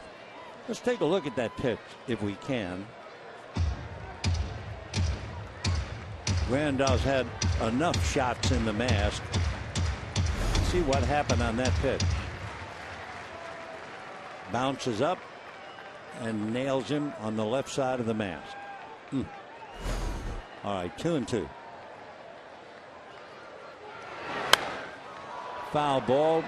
Over to take a look is Adrian, but it's back in the stands. Big crowd, 51,788. And the prospects of big crowds and a wonderful weekend. Friday night, Saturday afternoon at 1, Sunday afternoon at 1. Dodgers then go to Philadelphia and Pittsburgh. and then come home and open up with the Washington Nationals and Bryce Harper. 2 balls, 2 strikes.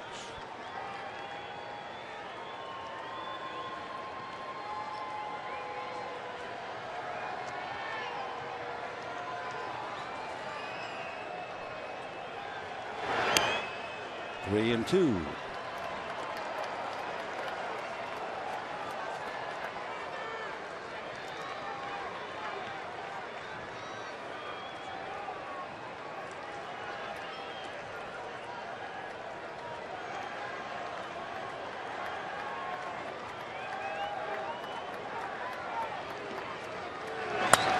And fouled away. So Jansen now struck out Vogt. He's made 11 pitches, 7 for strikes. Trying to put Lowry away with Eric Sogard, the second baseman, on deck.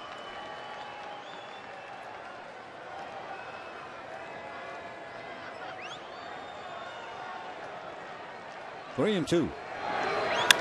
And a high fly ball into deep left center. Going back is Peterson, watching it go out. So Lowry has a single, 2 doubles, and a home run. That makes it 10-7 in favor of the Dodgers. For Kenley Jansen, by the way, it's usually a shock when he gives up a home run. That would be the 4th home run that he's given up this year. 4 hits and 4 RBIs for Brett Lowry, and he really delivered that one. All right, 10-7, and here's Sogard. Strike.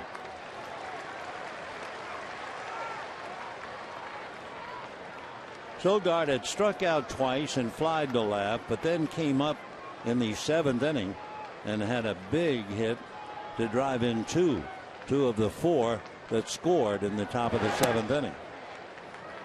1 ball and 1 strike to Eric.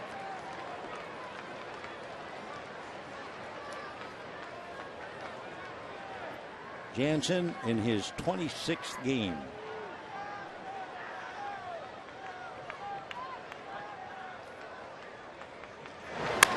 Fastball, line, foul down the line. 1-2 to Eric Sogard.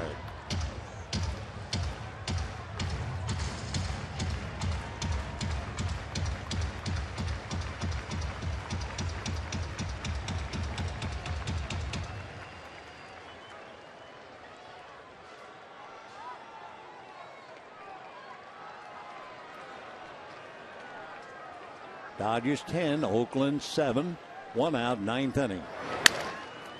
And a little ground ball to Kendrick. So 2 out in the 9th inning, and Marcus Semien coming up. So the Dodgers 1 out away from remaining in first place and continue to lead the Giants by a half a game.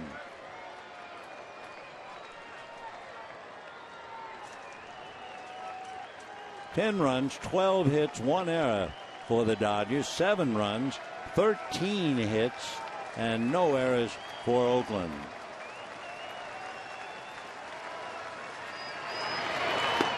And ball 1. Semien flied to right, single to short, grounded to short, and popped up. While the Dodgers are playing the Angels here, the Giants will be in Texas. High fly ball, but that ought to be it. Scott Van Slyke is there. Remember, Cole Hamels has gone to Texas, so he might be pitching against the Giants on the weekend. 1 run, 1 hit, the home run, but the Dodgers win.